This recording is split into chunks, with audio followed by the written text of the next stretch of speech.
Welcome. Tonight's Forum for School Board Candidates is co-sponsored by the Interschool Council, the Committee for Special Education, CARE, and the League of Women Voters of Lower Merion and Narberth. I'm Lucy Klein, and on behalf of the ISC and all of our co-sponsors, welcome and thank you for coming out tonight.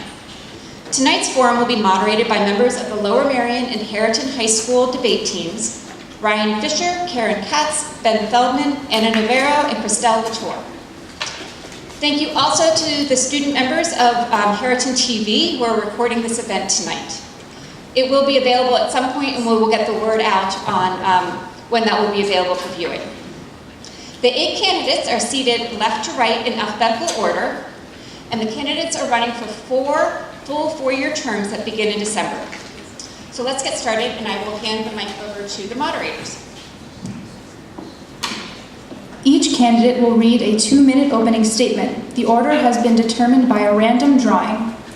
Following the opening statements, the sponsoring agencies have worked together to identify 5 primary questions to be answered tonight. Each candidate will answer each question. Again, the order has been determined by random drawing. Responses will be limited to 2 minutes. The timer will signal with a yellow flag when there are 20 seconds left and a red flag when time is up. At the red flag, the speaker may complete a sentence and then must stop. After the first set of questions, there will be a round of audience questions, which will be assigned randomly to pairs of candidates to answer, and each candidate will answer 1 audience question. These questions will be selected from questions written by the audience on the cards handed out when you enter. Question cards should be handed to volunteers in the aisles by the 3rd question, who will bring them forward for sorting to avoid duplication. To save time for these questions, we ask that you not clap or otherwise delay the program. The final selection will be closing statements of 1 minute by each candidate, again determined by random ordering. So now let us proceed to opening statements. Deborah Finger, would you like to begin? Hello, and thank you to the ISC, CARE, CSC, and the League of Women Voters for hosting this forum. I'm Deborah Finger. I'm a lifelong resident of Lower Merion Township and graduate of its schools. I have 2 children, one of whom is a 2015 Harriton graduate, and one who will graduate in June. Currently, I'm Assistant Director of Educational Technology at the Shipley School, where I also coach a Girls on the Run team.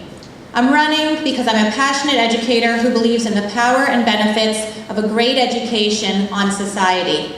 All children deserve the best education possible, and the Lower Merion School District provides this and more for our community. I want to see the district continue to offer the breadth and depth of amazing programs and services that the community has come to associate with and expect from Lower Merion schools, as well as continue to be able to hire and retain the best educators and staff and provide professional development for their growth. George Couros, author of The Innovator's Mindset, says, "Innovative teaching is a constant evolution to make things better for student learning." I believe that the progressive vision of the district's strategic plan aims to do just that. The commitment of the board and the district to align all decisions, be it financial, facilities, scheduling, programmatic, or community partnerships, through this lens is just one of the many ways we are striving to make things better for all of our learners. Modern learners have different needs and expectations from the learners of the past. Students are expected to be able to communicate, collaborate, ask the right questions, think creatively, and be able to not only problem solve, but to find problems to solve. Students are no longer passive recipients of knowledge, rather they should be given voice and choice as they engage in learning. And I commend the district for recognizing that we have to move past the way we have always done it and create better learning experience for our students than we had ourselves. I'm excited to bring my knowledge, creativity, empathy, ability to see things from other perspectives, and innovative thinking to the table as the board and the district continues to work towards providing a world-class education for all. All right, Ben Driscoll, you're up next. Hi, my name is Ben Driscoll. My wife and I live in Wynwood. We have 2 boys, a sophomore at Harriton and an 8th grader at Welsh Valley. I was first elected to the school board in 2013, and since then I have served on the policy committee, the Finance Committee, and I've been chair of the Facilities and Purchasing Committee for the past 2 years. I would like to begin tonight talking about vision. I think it's imperative that your school board directors have a vision for the district that puts students first. Not some students, all students. Melissa Gilbert, Lori Ackman, Deborah Finger, and I see the potential in everyone. We believe everyone is entitled to reach his or her full potential to be successful and happy in life. That lifelong journey begins with K-12 education. As the attacks on public education multiply from every direction, now is the time to reaffirm that vision and double our efforts as a community in protecting that vision. However, vision alone is not enough. We also need dedication. Lower Merion School District is 10 schools, over 100 buses, dozens of athletic fields, approximately 1,500 employees, and most importantly, 8,590 students, an increase of 200 students from this time last year. Those students are involved in numerous sports, theatrical productions, musical productions, science competitions, clubs, newspapers, the list goes on and on. In short, it's a big organization. To say LMSD is complicated is an understatement. It takes dedication and perseverance to push the district forward. Having the title of school board director is not enough. You must have the desire to work together on a team whose primary driver is delivering that vision of a first-class education for all. I hope that everyone does go to the polls in about 2 weeks, and I hope that you can vote for Melissa, Lori, Deborah, and myself. Thank you.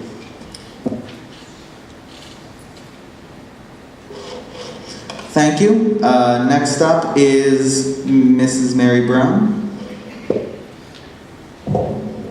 Good evening, everyone. Thank you for taking the time to come here. I also thank my fellow candidates and the organizers. Sitting here at Welsh Valley brings back many memories. My husband, Jim Brown, and I have 5 children, all of whom went through Lower Merion schools. We had 3 of our children at Harriton, 2 at LM, and my husband and I ran Rosemont Villanova Sports for 27 years at Harriton, and I refereed and umpired, and we had a wonderful time. We both now are on the board of Narberth Athletic Association, and we're doing something similar.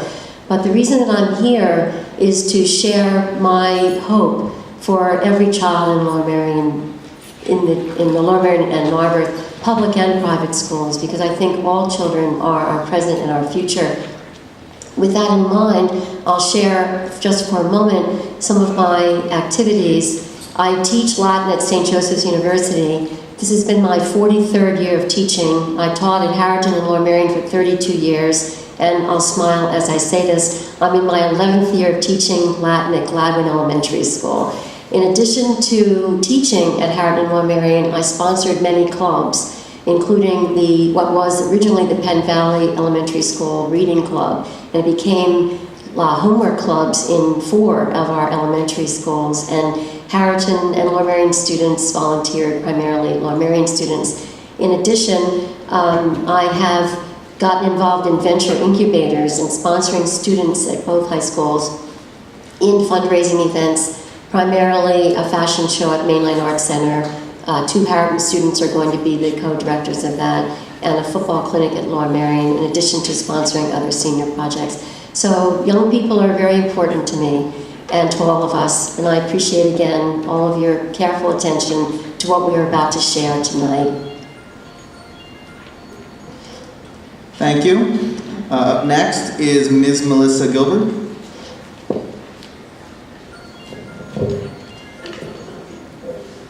You want me to wait? I'll wait. It's okay. I can wait.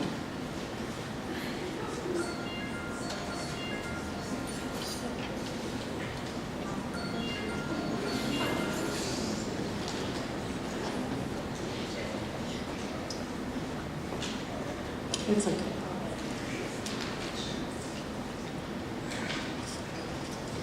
Technology always fails at the wrong time. That's the problem.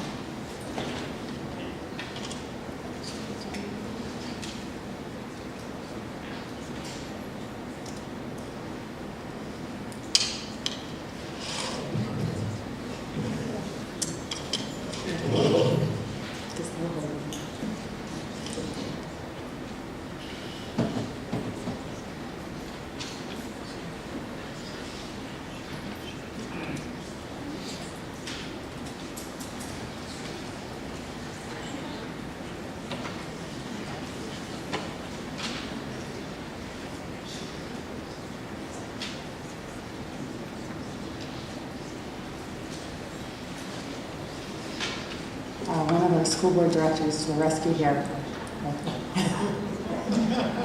Okay. Tell me when you want me to start. Now? Okay. All right. Well, good evening, everyone. Thank you to the League of Women Voters, CSE, ISE, and CARE for organizing this forum, and also to our LM Inheritance students for moderating, and of course to you for taking the time to be here this evening. My name is Melissa Gilbert. I'm a lifelong Democrat, committed both professionally and personally to public education. Over the last 8 years, I've served in many capacities on the board, including as president, and now vice president and chair of the curriculum committee. I've also served on the board of the Montgomery County Planning Commission. Professionally, I'm chair and professor of geography and urban studies and director of the Center for Sustainable Communities at Temple University. And like many people I know, my husband and I moved here with our 2 children who now attend Welsh Valley and Lower Merion, specifically because of the excellent public schools. I'm seeking your vote because as a parent of children in the schools and a professional educator for the last 25 years, I am passionate about the importance of excellent public schools for all of our children. I decided to run 8 years ago on a platform to prepare our children to excel as adults by creating a 21st century curriculum, to ensure equality of educational opportunities for all children, to engage in fiscal discipline, and to improve communication and increase transparency. And we've made progress in all of these areas, including developing an innovative strategic plan, which I am very proud to have worked to move forward.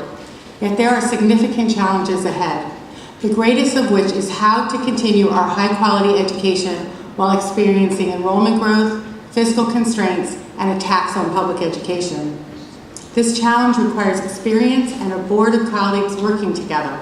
I'm grateful for the expertise, dedication, and efforts of all of my colleagues, particularly Ben Driscoll and Lori Ackman, and I'm also excited at the possibility of working with Deborah Finger, a passionate and knowledgeable defender of public education. I would greatly appreciate your vote. Thank you for your consideration.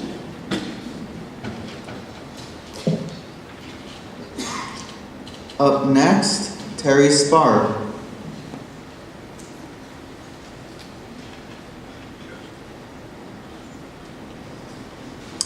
Thank you to the organizers and for all of you who came out tonight. I know it's an important debate, an important forum, and I appreciate your interest in it.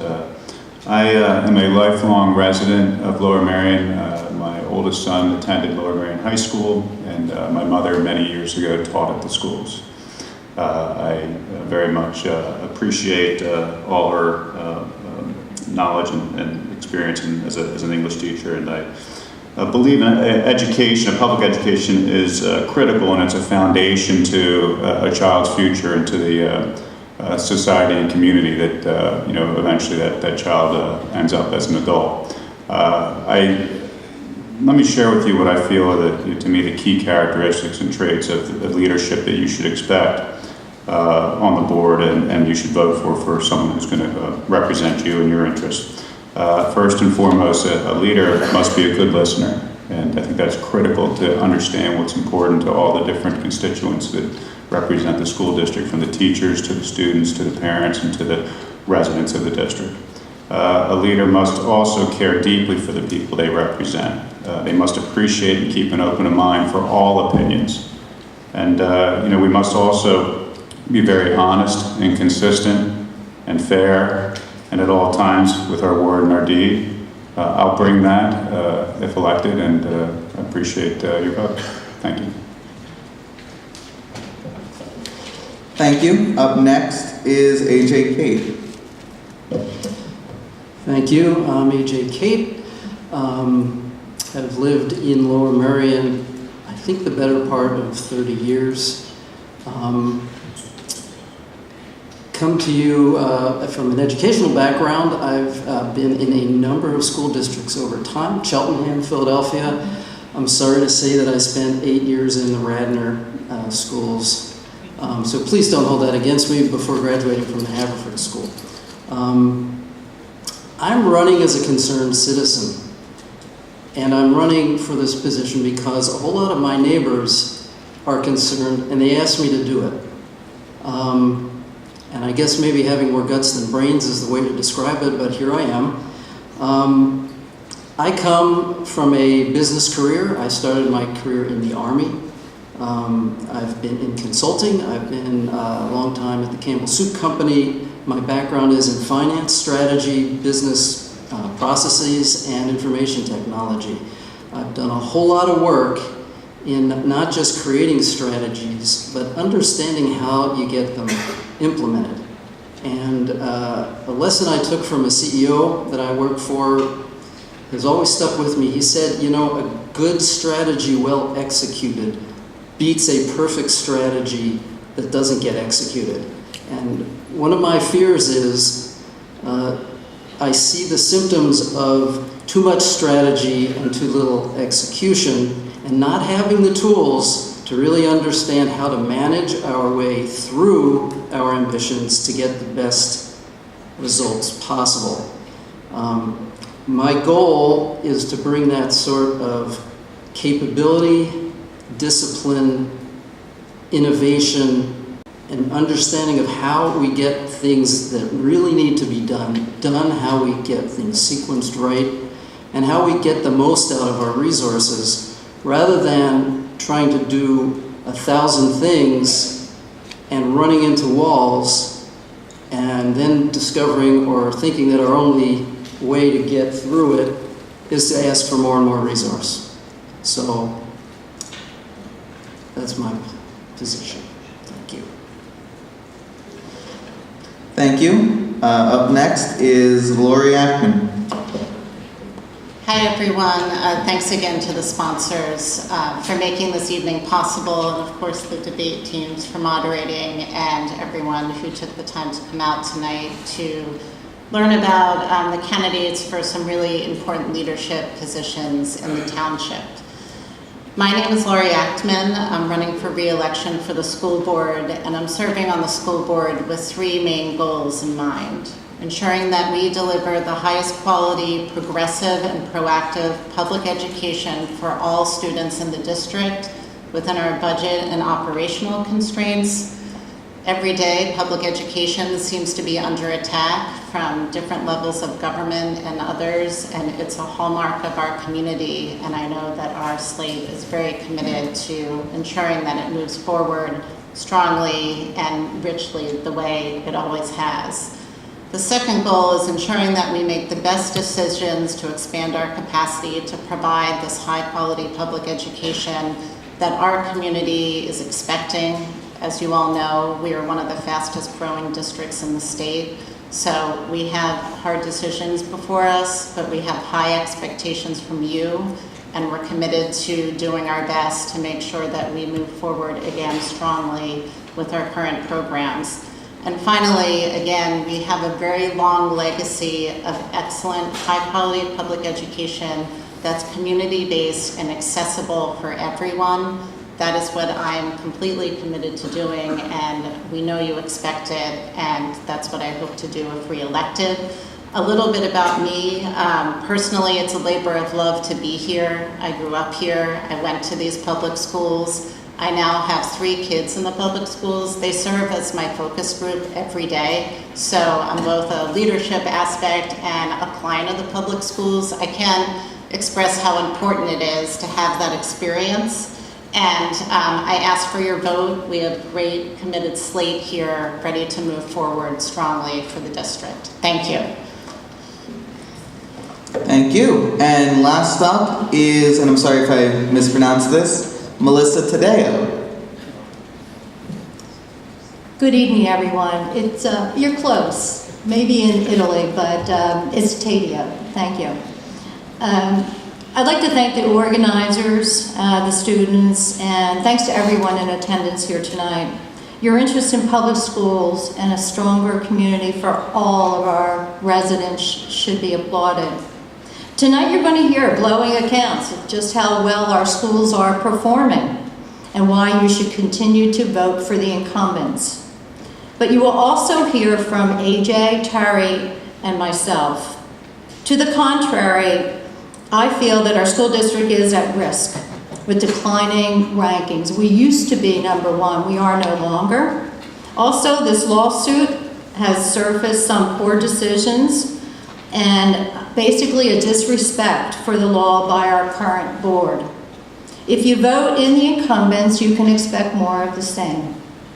In fact, the school board has accumulated a stash of money. So if they want to build another school, they don't need your vote. Just like the saga of the 2 high schools that we all know about, it must be stopped. My passion for education, and yet my concern after reading about the Walk lawsuit, brought me here this evening. I believe I am a candidate that can ensure an excellent education for every child while following the law and raising taxes.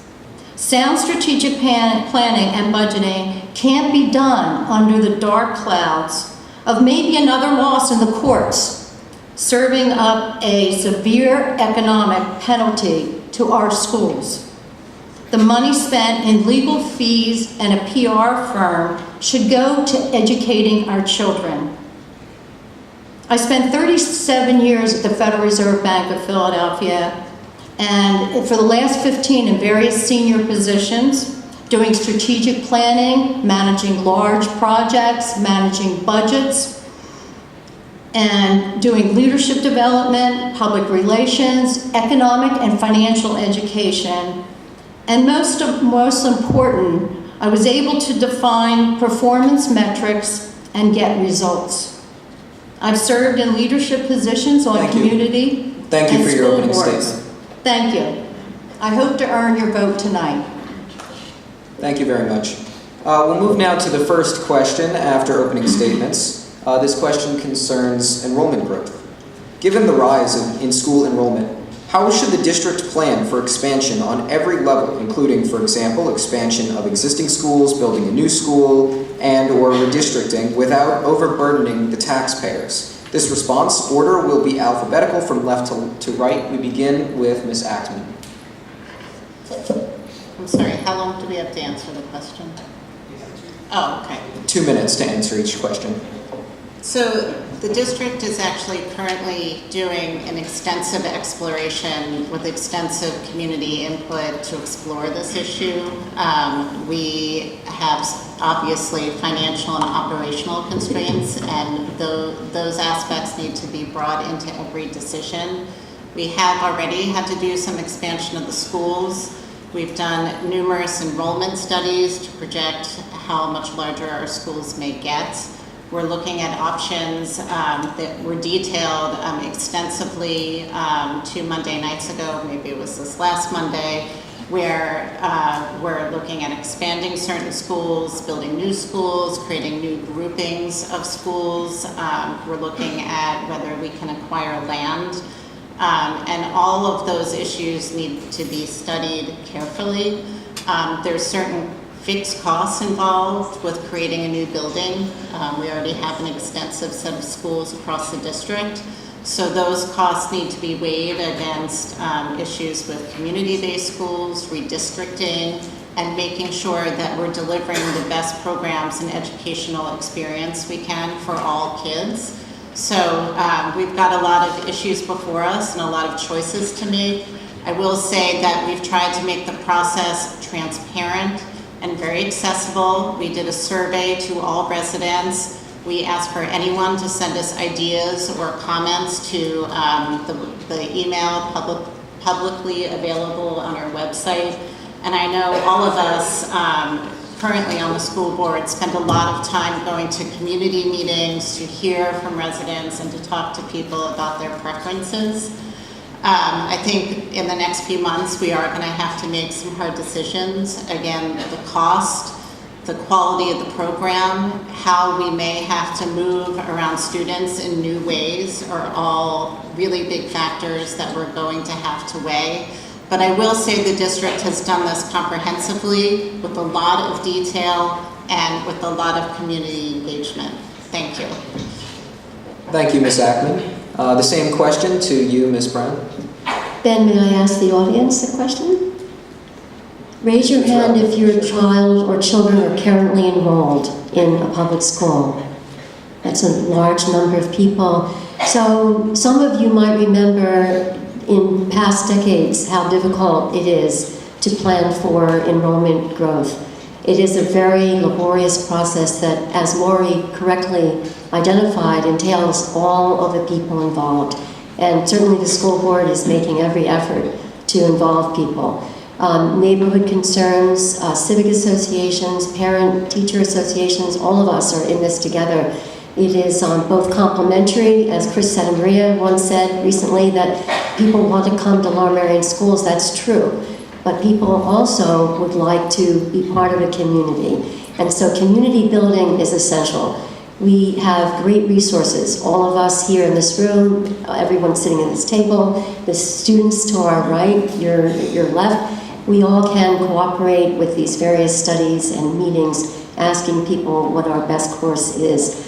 Redistricting is very tough.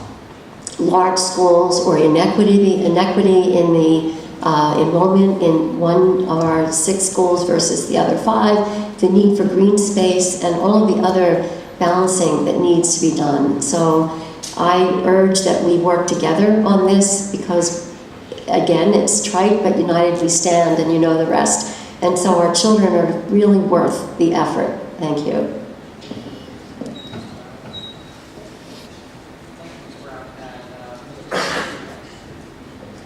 Thank you. Just to give you some perspective on this, if you haven't heard these numbers, about 10 years ago from today, we've added about 1,400 students. That is about the number in Lower Merion High School today. So in 10 years, we've added Lower Merion High School to our community. That's an astronomical number to deal with. So the things that we have been doing on the board is, the number one thing is to do demographer reports. They will come in, do their scientific analysis, and give you projections saying, we project your numbers will be this, this, and this in the future years, which is extremely important, and they've been very accurate. Unfortunately, they're telling us you can expect another 900 kids plus or minus to show up in the next 10 years. So that's kind of the lens we're looking at. The next important thing that we did do, we just released the needs assessment document, which kind of went through all of the buildings, where they currently are, how their capacities are being used, the goods, the bad, all of that with each of the 10 buildings, and some of the nuances that each building has that's unique to it and not to the others. That gives us a sense of where we are. And I think hopefully just giving a level playing field, at least the base information of where we are, is the very important step. The next thing that the school board is looking into are the various options. And the 3 options that we're really kicking around now are to add it to some of our existing buildings, to purchase another property out west in Rosemont, to perhaps build an 11th school, or some combination of that. And I think the option is if you build an elementary school or a middle school out in the west. But we haven't decided yet. And that's why we authorized a feasibility study this week to go out and look at the property and say, what can you do? What can't you do? What's some of the parameters? Get some of the cost numbers. Because all of that will be trying to balance out the educational for our kids first, strategic plan comes first, the facilities must support that, and fiscal constraints are involved. So how do you bring all that together into a comprehensive solution, which is what we're looking to do in the near future. And thank you. Ms. Finger, you're next. Thank you so much. Public education is a worthy investment, one that pays dividends not only to individual families, but to our society as a whole. We need to educate all students who enter our doors. We don't have a choice. We do not turn students away. We educate all of our students to the best of our ability, because that is what public schools do. We need to provide the most supportive environment for everyone. There are a lot of interesting options that have been put forth to deal with enrollment, as far as building different, either adding on for neighborhood stabilization purposes, building a 5 through 8 middle school and turning the middle schools into 5 through 8, making a 7th elementary school. There have been many different options, all very interesting, all with pros, cons, and challenges, and all with varying levels of support.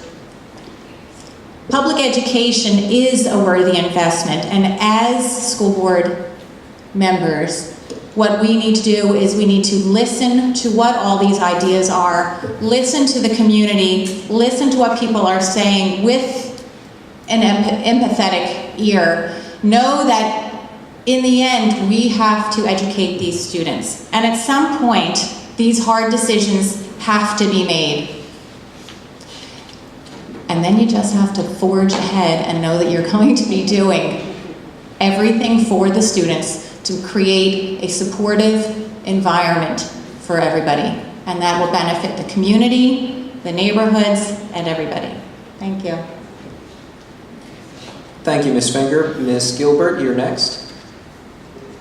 Thank you very much, and I don't want to repeat everything that my colleagues on the board have said, so I just want to raise a couple of issues. First of all, I've heard out there that we don't have a strategic plan. We do have a strategic plan. It's all about education. We have one of the most bottom-up, progressive strategic plans that are out there that I'm extremely proud of. And what we also have is a facilities needs assessment. And that is looking at the way in which, it goes through all of the different facilities we have and talks about what the enrollment growth has been. And it, we've worked with the principals to hear about actually how they're using the space, as well as an architectural firm.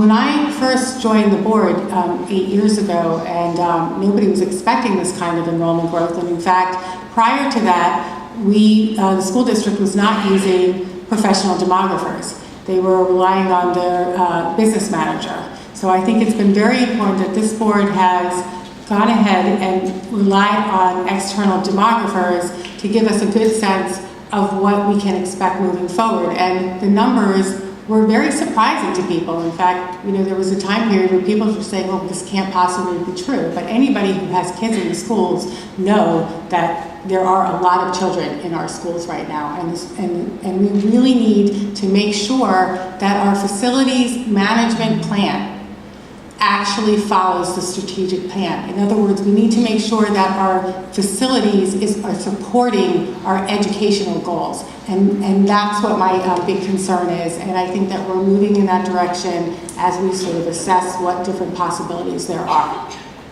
Thank you. Thank you, Ms. Gilbert. Mr. Kate, you'll speak next. Could you repeat the question, please?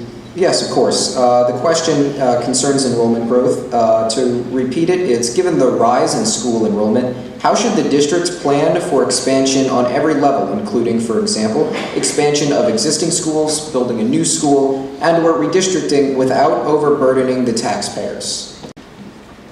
I asked that question, or asked you to repeat it, not because I didn't hear it, and not because I didn't understand it, but because nobody has actually answered the question yet, which is, what do you think we should do, not what are all the lofty goals, and what are all the problems, and what's all the happy talk about strategy and progressivism. How are we going to make the decision is the question, or what do you think we should do? It's one of those two things. And I'm going to be honest and say, I don't know what the right answer is yet, and I don't think it's my role to tell people what the right answer is. That leaves, how do we get to a decision? And what I've heard is that the current board doesn't really have a process to get there. They've got a lot of inputs, but they don't know how to get to the outputs. And that's the problem. The decision-making process needs to be transparent and perceived as fair so that everybody can accept the decision, even if the ultimate design is not his or her favorite thing. To do that, you need a very clear, well-articulated, and publicly visible prioritization process by which you can weigh all the needs and consider all of the conflicting requirements that you hear and come up with a decision that the community can accept. There are lots of disciplines out there that help all kinds of organizations do that. It's a variation of something called project portfolio management. The key is that all of the stakeholders need to know what are the evaluation criteria we're going to use, how did we get to those, how did we evaluate all the different options based on the agreed criteria, and then what came out from the process. And it's very understandable. So what I will bring, if and when elected, is that kind of discipline that gets us to an answer that the community accepts because they know how we got there and they agree that it was the right way. Thank you. Thank you, Mr. Cate. Mr. Spar, you'll speak next. Thank you. The assessment that was done, which dealt with the growing enrollment, 69 pages, and you can see it's got tabs and everything, and I went through every single word of this, and it was really well done. It really gives us a feel for where enrollment is going. And it is a problem, and I think like AJ, I am in the weeds, but I'm not deep in the weeds, and what I see is right from this point on, there really is no answer. Lori said that 2 weeks ago, that 2 Mondays ago, excuse me, that they were looking at more options. That option was the Islamic Center, and it was only brought to the attention of the board because a concerned resident down in Penn Wynn didn't like the direction the board was going with the increasing the needs down there. So that's now on the board. Why it wasn't looked at, why it wasn't part of their strategic process, I don't understand. That property's been on the market for a while. At that same meeting, they also approved a $1.5 million contract for architects to begin architectural work on the buildings at Penn Wynn and at Ballamiddle, and without even having a comprehensive plan for this.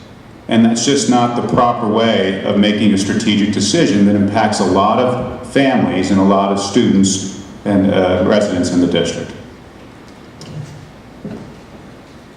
Thank you, Mr. Spar. And last to speak on this first question, Ms. Tadio, you have the floor. Yes, thank you. I'm just going to pretty much echo what my colleagues have said here. I really believe that the school district is way behind the 8 ball. Penn Wynn is overcrowded, Bala is overcrowded as it stands. That needs assessment was done, but it is not a comprehensive strategic plan for enrollment increases. Yes, there's something out there on their website about a strategic plan for the whole school district, but this is to handle the enrollment increases. The needs assessment is not a plan. Also, I understand that another enrollment study, now this is the 4th one, has been commissioned by the school district. I don't think we need another enrollment study. You take the best of the numbers and you try to understand where you're going. And part of that means that you need to look at all of the options. Where do we have capacity? Where can we lease, leasing options? Where do we need to build? Do we need to redistrict? I personally am not so sure we need another school at this point, but if the school district needs another school, you go out for a referendum. Ashbridge Park has been mentioned. I don't think that that is an option. We don't break wills. So all that being said, I think that we really need to create a comprehensive strategic plan. And Terry had mentioned this architectural plan. That architectural plan, and actually the contract was signed before the needs assessment was published. I don't understand that. So that's basically where I'm going. You need to plan and look at all of the capacity and all the issues. Thank you.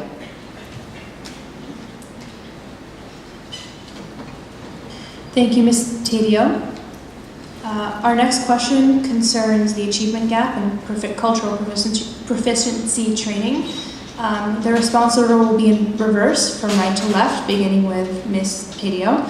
And the question is, what do you consider necessary steps needed by the board to help ensure the eradication of the achievement gap?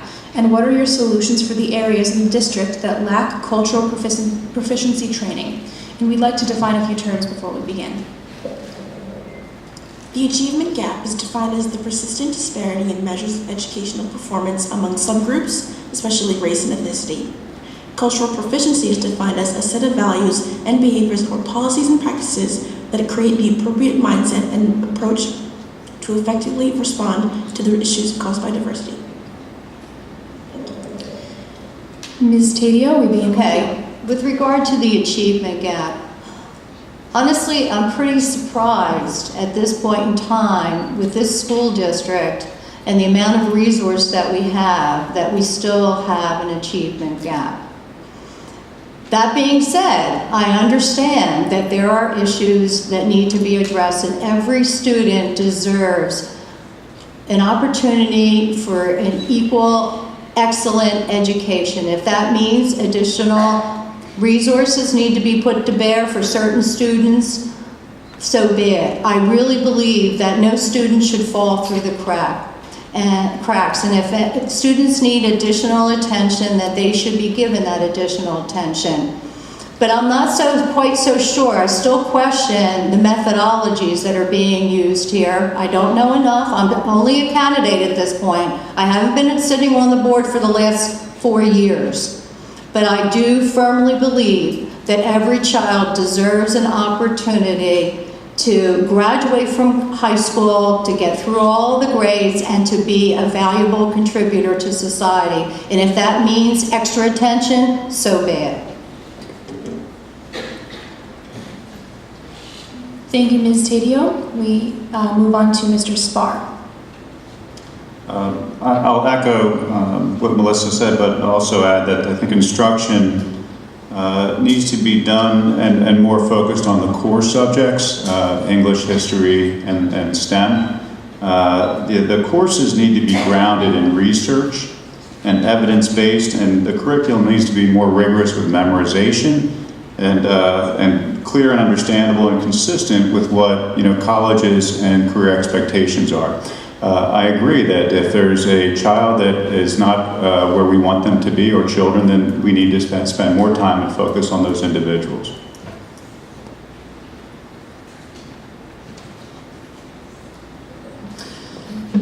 I don't claim to be anything remotely like an expert on this subject, but as I prepared for running for this role, I started to do a little research, and I'm trying to get my arms around it.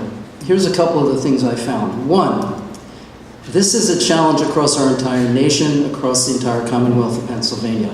If you look at the achievement gap in Pennsylvania, there's a very interesting dynamic. If you take the bell curve of minority students and the bell curve of Anglo students, Caucasian students, however you want to split it, in Pennsylvania, the non-minority group is sort of one step in a 5-point scale behind. If you look at Lower Merion, the whole thing has shifted one step up. So if the middle of one group is 3 and the middle of the other group is 2, our middle is 4 and 3. So something is going well here, because the average minority student in Lower Merion looks a whole lot like the entire state of Pennsylvania. So something is going right, yet the distance between groups remains. The question becomes then, how do you address that? And you have to look for what are really the root causes, and what can you do about those root causes? I don't know what they are, and I don't know what we can do yet, but I think it's worth looking at. I will leave you with this thought. Both the president of the current board and the vice president of the current board, one of whom is sitting next to me, their academic disciplines actually are right down the middle of this question. It's what they do for a living, it's what they research and what they teach. And so the question I would say is, given that the leadership of the district is already 100% bought into this problem and appears to be experts in it, why aren't we closing the gap instead of moving everybody one step over? Thank you, Mr. Cate. Next is Ms. Gilbert. Thank you. First of all, I will say that this is an absolute priority for the board and for the superintendent. It was one of the reasons that we hired the superintendent. We did, because it is a priority of his and his expertise. Having said that, I think it's important to understand that we're actually talking about achievement gaps, and we're talking about actually gaps in opportunities for students, be it students of color, be it for lower income students, be it for disaffected students, be it for special education students, be it for girls in STEM. So when you're talking about opportunity gaps, you're talking across a wide variety of areas. And I think that the number one thing that we do is that the strategic plan, which is a progressive strategic plan, is designed to really help all students.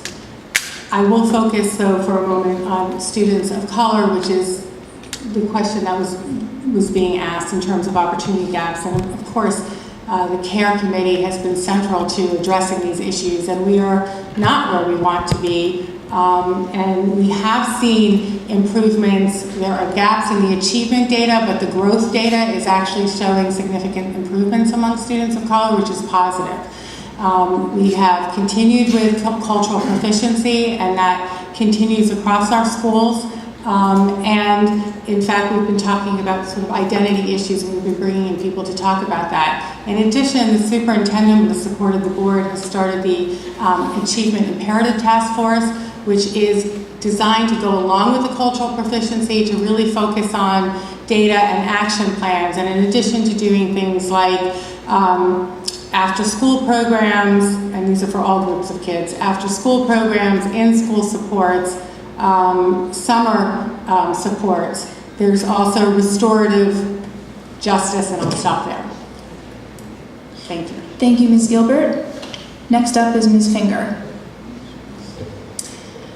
I just want to start by saying that we cannot, in this day and time of modern learners, focus alone on core subjects and memorization of information.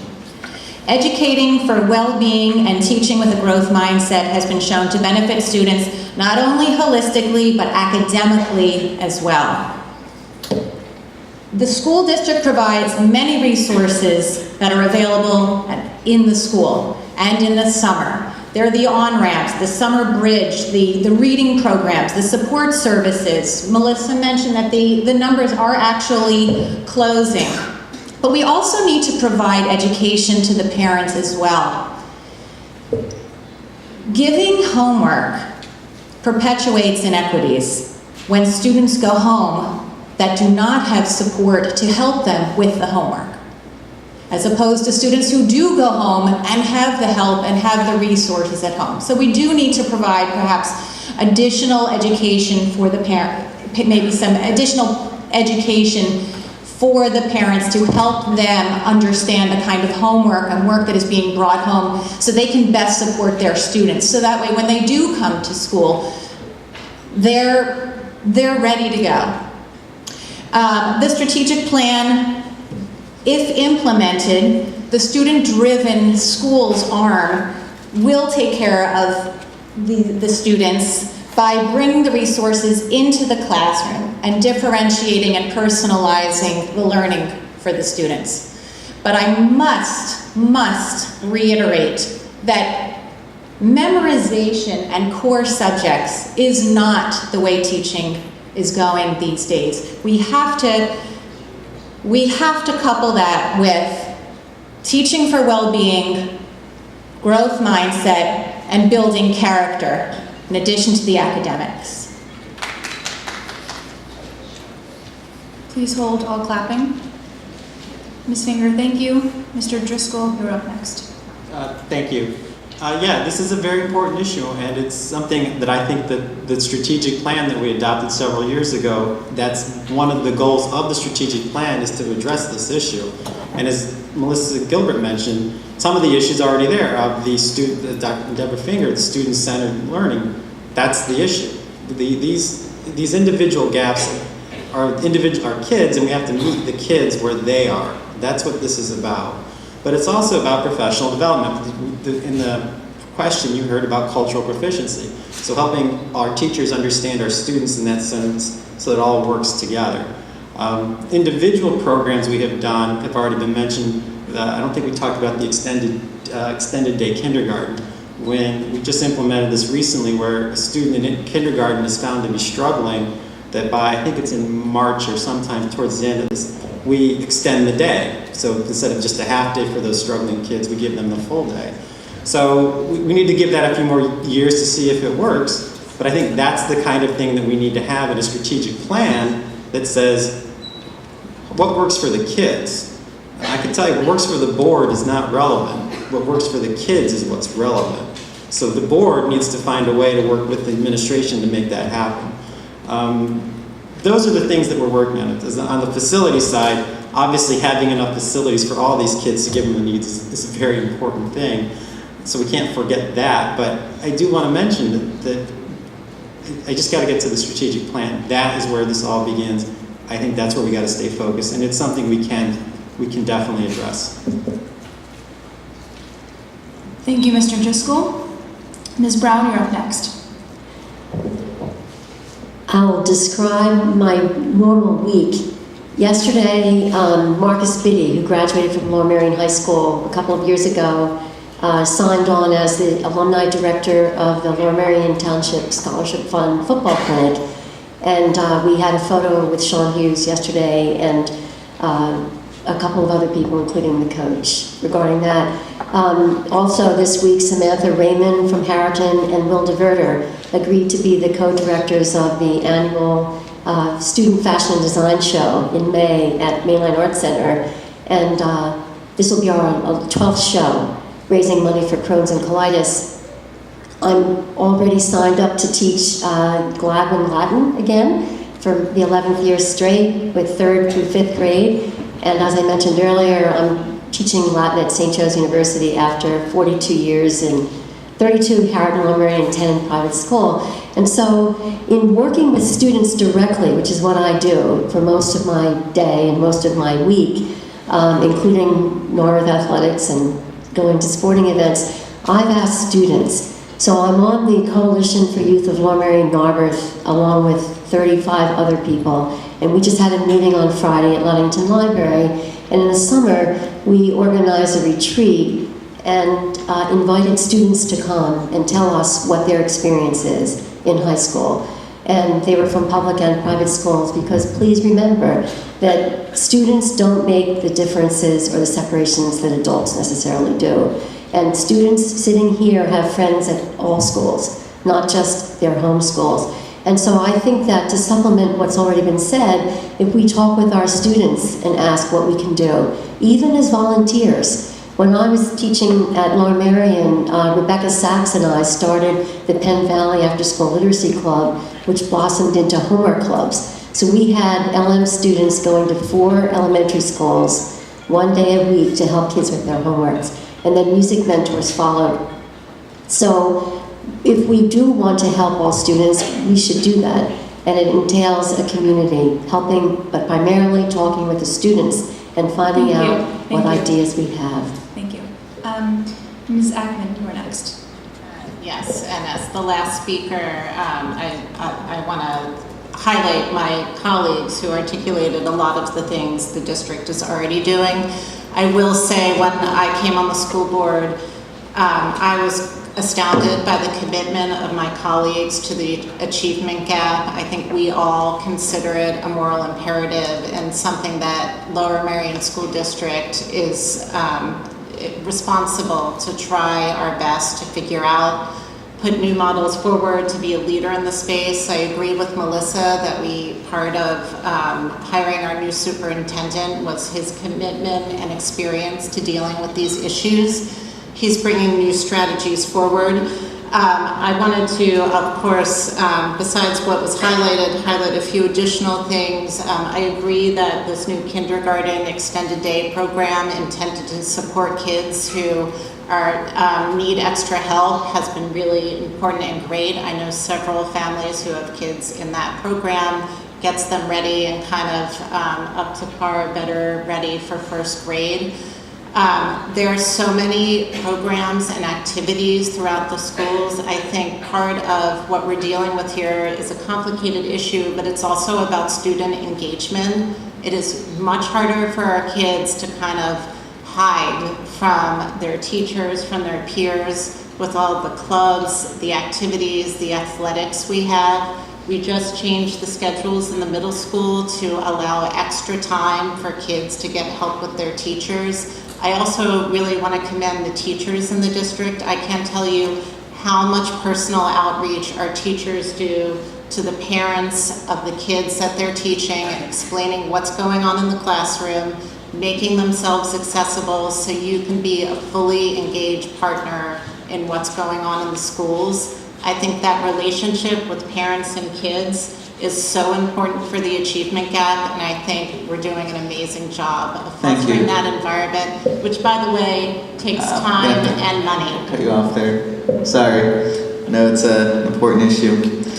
So before moving on to this next question, I just want to remind everyone that after the candidates finish their responses, we will be collecting the cards you may have taken at the beginning with the questions that you might want to ask these candidates. So if you haven't written one yet, consider doing so by the end of their responses. So for this next question, the responses will start with Ben Driscoll and go left to right, ending with Mary Brown. So the question is, the school district's Adolescent Sleep and Start Times Committee recently presented its report to the school board. The scientific research shows that later secondary start times allow teens a longer sleep duration, yielding fewer teen car crashes and a host of academic, physical, and mental health benefits. Please share your thoughts on whether the high school start time should be later and describe what your timeline would be for doing so. So, Mr. Driscoll, you're up first. I mean, I can say, just out of the gate, the current school board would be fine moving the start time if it was easy as turning off the light switch. So it's not the concept that we're against moving start time, it's the implementation of getting there. It's how do you get all the buses in and out? How do you align sports schedules at the end of the day? How do you align extracurriculars, et cetera, et cetera, et cetera. For some people in the district, they want their older kids, the high school kids, to start first so they can be home for when the younger kids, the elementary kids, get home. So that can be, shifting that will cause some stress to some of those families. That must be taken into consideration. The one thing that we did learn from that is it isn't something you can do overnight, which I shouldn't have said that. It's something that takes actually 1 to 2 years of working through all the logistics, trying to figure things out, getting community involvement, because if you're going to tell a family your elementary school kids are going to be home first, they have to be ready for that. Doing that on the drop of a hat would totally disrupt that family. So it's something we are looking at, as part of the holistic needs of these students, part of our strategic plan thinking. It's getting into the implementation that's really difficult. What will even make this more tricky is possibly an 11th campus. If that 11th campus were to become a 5-6 building, would we have a 4th tier of busing?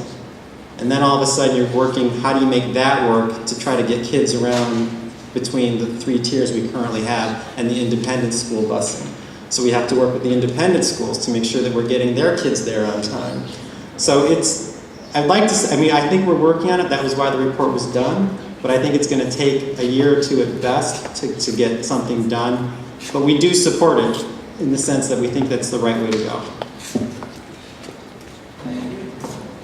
Thank you. Next up is Ms. Finger. My son sleeps like he's earning money for it. And getting him out of bed in the morning, while he did it himself, it would be at about 6:40 or 6:50, and he would then roll out the door and into the car and off to school. That's how he did it. My daughter is a different story. She's up at 6 and she gives herself the time. There is no question, there's no arguing with science. I've read a lot of many studies on it. I know the benefits.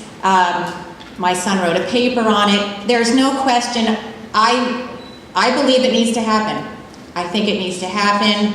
I know it's going to take time to happen, but I would like to put it out there that, I'd like to see in 2 to 3 years that this is something that is implemented, and that would give the time to do the community outreach, to get people prepared, to speak to the surrounding school districts, but we have done this. We've done the studies. We've read the white papers. We've heard the reports. What is her name? From the school who presented Dr. Hall presented a very, very thorough report. Very thorough report. So we have the information. We just need to get that going.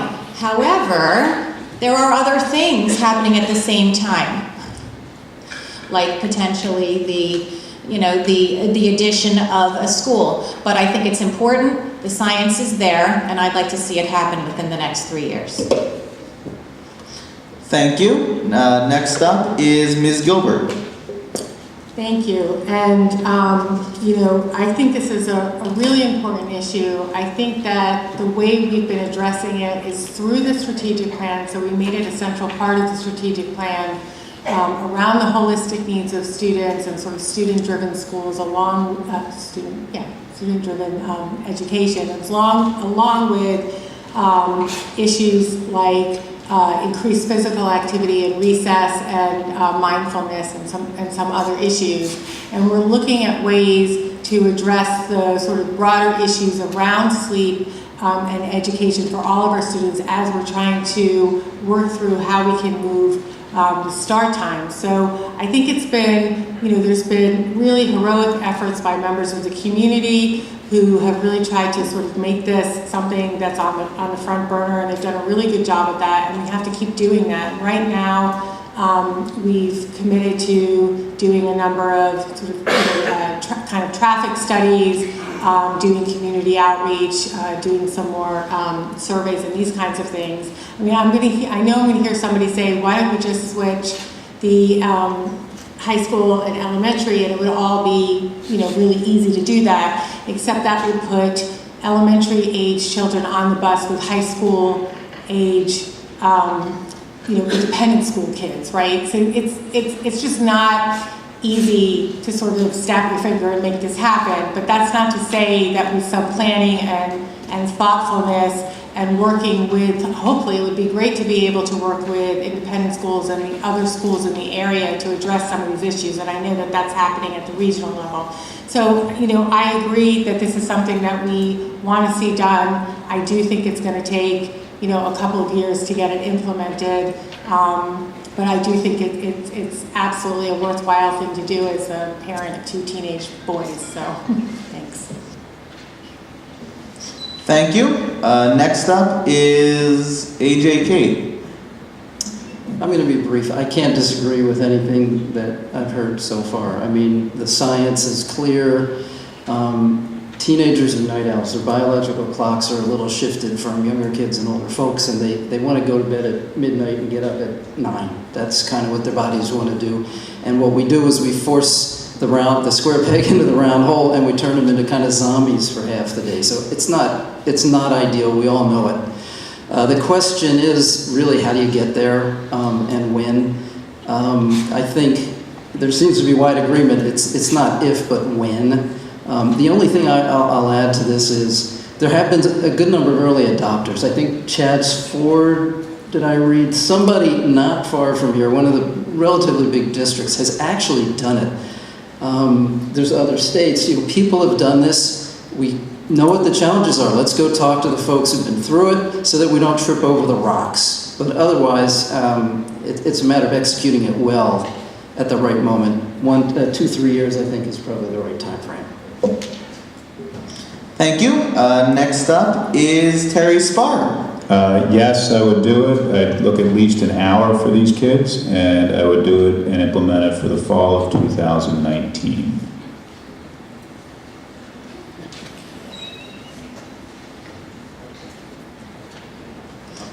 Thank you.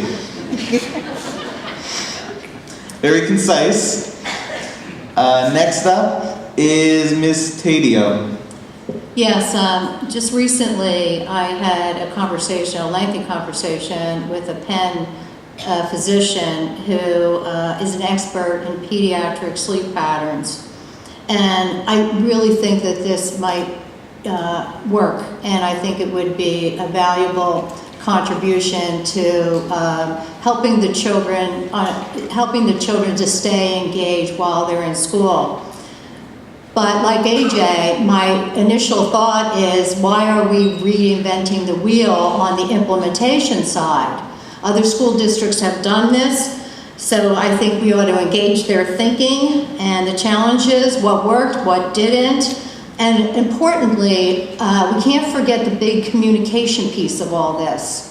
All of this has to be communicated to all the constituents, what it means, when it means, how you develop a project plan, how do you stay on track for doing something. It's a big challenge, but it can be done, and I think it's important that we do this. Thank you. All right, thank you. Next up is Ms. Ackman. Hi, thanks. I also think that this is absolutely the direction we need to go. We actually, I think every pediatric sleep expert at Penn, Drexel, and Temple is a parent of a student in Lower Merion and has sent us very articulate letters citing all of the research. And I agree, the community engagement on this one has been great and very persuasive. As everyone has said, it's complicated. There's a lot of components in play. We need to make sure the community is involved in the discussion. That's a lot of our next step. In the study that was just presented, which is available to the public, there actually was exploration of models in several other places. We did look at that and some of the hurdles that they face, so we are looking at that. There are some other districts who have done a pilot. I think that maybe could be a good idea for us to test it out before we implement it district-wide. I'd love to say we could do this next year, but we all know this is a little bit complicated. There's a lot of schools and people and buses involved. But despite everything else going on in the district, I just think it's notable that we made the time and the investment to seriously explore this issue. We are going down this path, and I don't want to say the district's like the Titanic and it's going to take some time to turn it, but it is big and complicated, so you can't just pull the switch and make it happen immediately. I am very mindful of how this could impact working parents who perhaps rely on their older children to babysit younger children after school. There's some economic inclusion involved in that discussion, and so we just want to make sure that everyone is involved. I don't want the kids playing sports to miss 3 classes at the end of the day rather than 1. So these are just some of the issues we need to figure out. I think it can be done, and as you've heard, I think everyone up here is committed to doing that. All right, thank you. So last up for this round is Ms. Brown. You can start whenever you want. In the audience is a wonderful person who has brought this severe issue to our attention, Amy Moore, and I would like to thank her for all of her work on behalf of the district. I take this very seriously, and I know that there are paradigms or prototypes in other schools. Last year, I taught at Springside Jesuit Academy. Of course, it's a private school, but there was a rotation schedule that enabled the students to experience first period different class every day out of a 7-day rotation. So it is possible to look at the schedule, to reschedule so that students can get more sleep. The other is the quality of sleep. So that leads us to the question of how we can improve the quality of the sleep of adolescents, and that entails looking at stress levels, over-testing, and other components that the students themselves discuss. Thank you. All right, that is the end of this question. I would like to now ask anyone who still has an audience question to raise their hands or pass it to the aisles for collection. This will be your last opportunity to do so. And we'll continue on with the next question. The responses for this question will start with AJ Kate and go in reverse order, ending with Terry Spar. So the question is as follows: what do you see as problems within the district's gifted and special education programming, and what solutions do you propose to address these issues? Such examples might include complying with state and federal laws, improving collaboration with families to avoid legal fees, compensatory education and private placement, and improving the holistic health of special education students and their families. This question will begin with, once again, this question will begin with AJ Kate and go in reverse order, ending with Terry Spar. If ever a question was stacked for the incumbents and for people who are education focused, that is, who are educators, that was one. I am not going to dignify it with a response. That is not why I'm running. This is not where I have any expertise. And we've got plenty of people on the board already who claim expertise in that. That's not why I'm here. Thank you, Mr. Kate. We'll now move to Ms. Gilbert. Okay, thank you. I mean, there's a lot of different questions in that question, but I will say again to sort of start off with that I think it's a absolute priority of this board and the superintendent around special education and gifted education.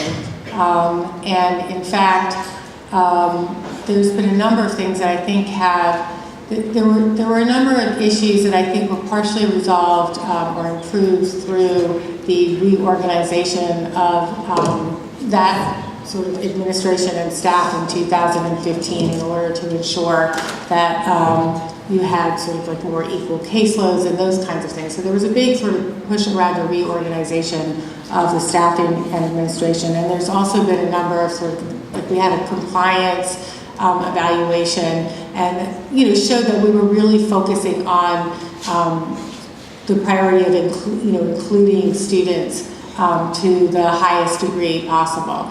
Now, you know, it is, nobody wants the relationship to get to the point where you need to use attorneys, but that is in fact the right of families to be able to do so. So what you want to be able to do is create partnerships between, you know, the administrators, between teachers, between parents, and between students as well, in order to be able to ensure that people have, students have what they need. In terms of gifted education, we're actually in the middle of an evaluation, and one of the things that the school district has done, that our superintendent has done, is hire a program evaluator who's able to do those evaluations, and I'm going to let my other colleagues kind of talk a little bit more about that because I see that I'm running out of time. But we're in the midst of a program evaluation on gifted education. Thank you, Ms. Gilbert. And as a reminder to the candidates, if at any time you'd like us to repeat the question, we'll by all means do so.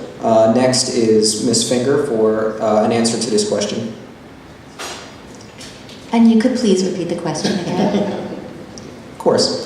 The question is, what do you see as problems within the district's gifted and special education programming, and what solutions do you propose to address these issues? As Melissa said, the superintendent has hired somebody to evaluate the programs and is putting together, I think has already put together what she has found, noting the strengths, the challenges, the priorities for moving ahead. And I think that's what we need to continue to do, is look at our programs and continue to evaluate them. Special education services are a large part of the budget. And it's because we value and know that we need to provide these services for our students. And we budget what we value in education. That's all I have to say. Thank you, Ms. Finger. We'll now move to Mr. Driscoll. Thank you. It's a very complicated issue, and I think one of the issues that makes it difficult is for a student with special needs, they're handled on an individual level, the IEP, but that's also a privacy matter. So as school board members, we don't know what IEP Stephen Smith might have. That's not part of our purview. However, I do disagree strongly with Mr. Cate's answer. Just because you don't know all the weeds of a detail of a particular student doesn't mean you don't set the vision of the school district, which is what I said in my opening statement. You have to sit there and value and say, I value all students. And that's what we do. And that part of the strategic plan, again, is to that point of you meet the students where they are. Where we are as a school district on special education, Melissa did talk about the audit that was done last year, which was looking at where the state comes in and says, how are you doing? And we did very well.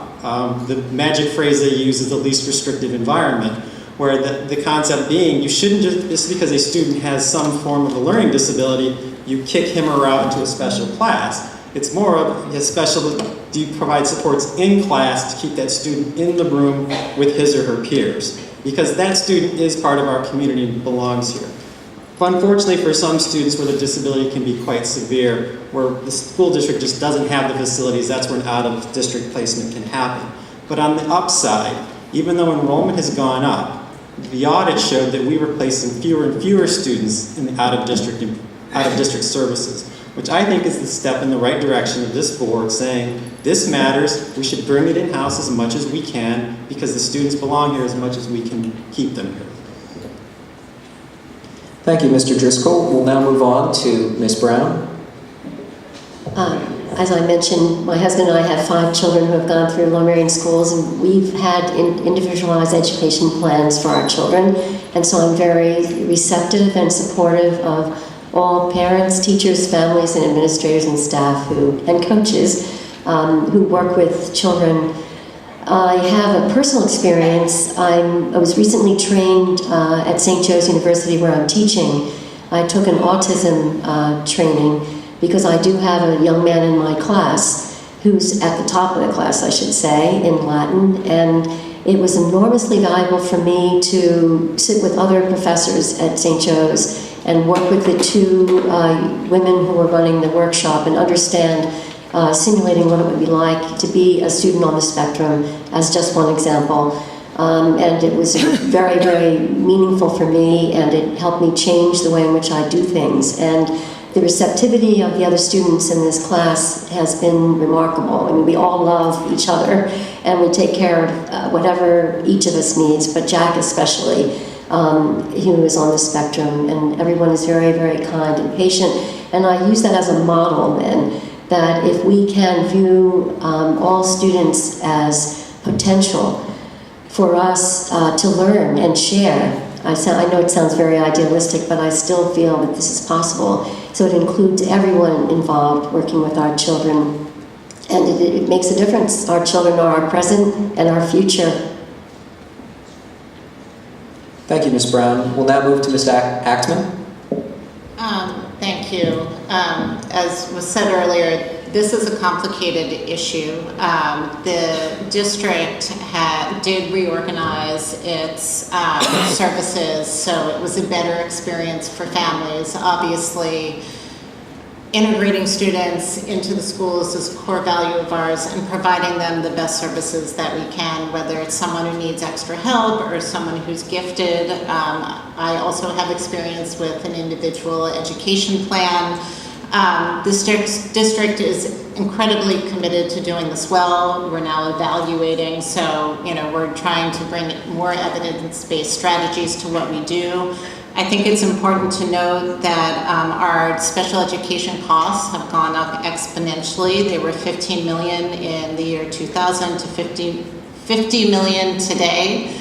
It's a very substantial part of our budget, and therefore I think you want a candidate for school board who maybe they're not an expert in special education or understands how it works, but is going to be willing to learn about it and understand how it contributes to our budget and how we have to manage our budget, and why it's so important for us to remain committed to doing this, not only as a moral imperative, but it's also a mandate. And so that is the value of public education. We actually have to do this. So these are some of the things that drive our budget. We're committed to them because they're the right things to do. But you should not listen to anyone talk about cutting costs or managing costs or running a school district unless they fully understand these services, what we're mandated to give, how we can give the best services, and how they contribute to our budget. And I'll just say there's someone at the national level who is also involved in education who has never been involved with public schools or special education, and I'm very concerned about the decisions that that person is now making and how they could impact our schools. Thank you. Thank you, Ms. Ackman. We'll now move to Ms. Tadio. Yes, hello. With regard to this question, I think that the author of this question is an expert in special needs. And that being said, I think that this question was specifically geared for the benefit of the incumbents. However, I will say this.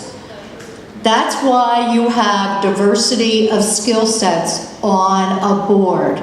That's why you need different levels of thinking, different experiences, and different skills.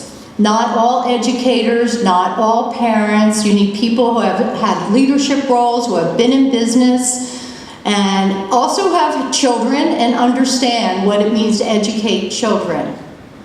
I will also say that I have heard, and I don't appreciate that there have been scare tactics used by some of the parents who say that the Republicans are going to cut all of our tax money and they're going to not give any hoot about special education or any of the needs that a public school system might need. And I would say that that's totally false. And if we just followed the law and raised taxes according to the law, we would see increases in taxes. So I'm not a proponent of any of that, but I just feel that that question is pretty much geared to the incumbents and that there should be a little bit more fair planning about what goes on in these kind of forums. Thank you. Just a reminder to the audience to please hold your clapping till the end. And thank you, Ms. Tadio. We now turn to the last response for this question with Mr. Spar. Thank you. I'm not an expert either, but I can, and it is a complicated issue because I think each individual student, student situation is different. I spent probably a better part of an hour the other evening speaking with a parent who's dealing with one of these challenges right now with the school board and trying to engage them into what their child needs and what the school board's willing to do. And it's not an easy, each one is not an easy situation. They're all different. I think there's a balance there between tailoring individual plans and also trying to create efficiencies. And we have to be caring and thoughtful and really do our best to give these kids the best future they can, because each one does have a potential. I applaud the board for having the superintendent doing a significant evaluation of the program. It is a significant part of the budget, and we do need to be prudent in how we spend our money. We need to make sure that we're investing it properly in our children and investing it in the right areas. I also think that the board should look at other best practices of other school districts in the state and outside the state, and how do they handle what the requirements are, and do it in a way that's effective and efficient without suffering, without reducing any quality whatsoever, but in fact maybe even improving it. Thank you. Thank you. Our final question from the panel concerns finances. Since no one wants taxes to go up, at least not more than necessary, how will you do more with less? How will you make our educational dollar go farther while ensuring that the needed and mandated services are provided and expanded? The responses will begin with Melissa Gilbert and go from left to right, ending with Deborah Finger.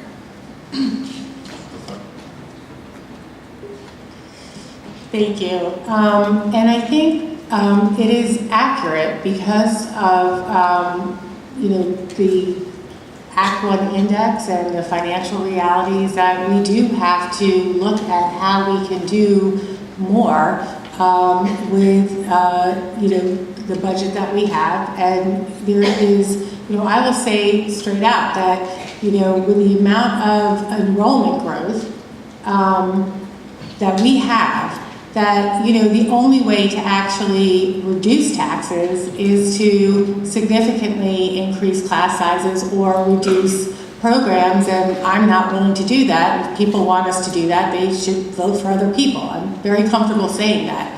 Having said that, I do think it is very important. We have worked very hard to have the lowest tax increases over the last 15 years. That includes things like doing the kinds of program evaluation to try and make sure that the resources we're spending are effective. It means trying to come up with responsible, teacher contracts. So, the contract 2 times ago ensured that the teachers would start contributing to healthcare. It means having to make tough choices when we're looking at all of these sort of facilities issues and educational programs, and really sort of trying to be good stewards to make sure that we are using the taxpayer resources as best we can to promote excellence in education. But this is also a complicated issue, and I really think that it is absolutely impossible to cut taxes in this kind of environment of enrollment growth without significantly challenging the quality of the program, and I'm not willing to do that. Thank you, Ms. Gilbert. Up next is Mr. Kate. You should be in awe at the skill of these folks in using rhetorical tricks to take your eye off the ball. I've heard at least 3 of them in the last few minutes, 2 of them in the last 2 minutes. It's called talking beyond the sale. The only way we could cut costs is to increase class sizes. Hogwash! There's 1,000 other ways. But by just saying that and moving on, we've discounted every other way to cut costs. We can't cut taxes without jeopardizing programs. Not one of us on this stage as a Republican has said anything about cutting taxes. She's hoping that you move on and you take it, oh yeah, those horrible Republicans said they want to cut taxes. We didn't say that. We never said that. That's baloney. Mr. Driscoll said, Mr. Kate clearly thinks special education is unimportant. I said nothing of the sort. I said, with the time I've had and the skill set I've had, that's not the place where I chose to focus. I didn't say it was unimportant, so I won't be on the special ed committee.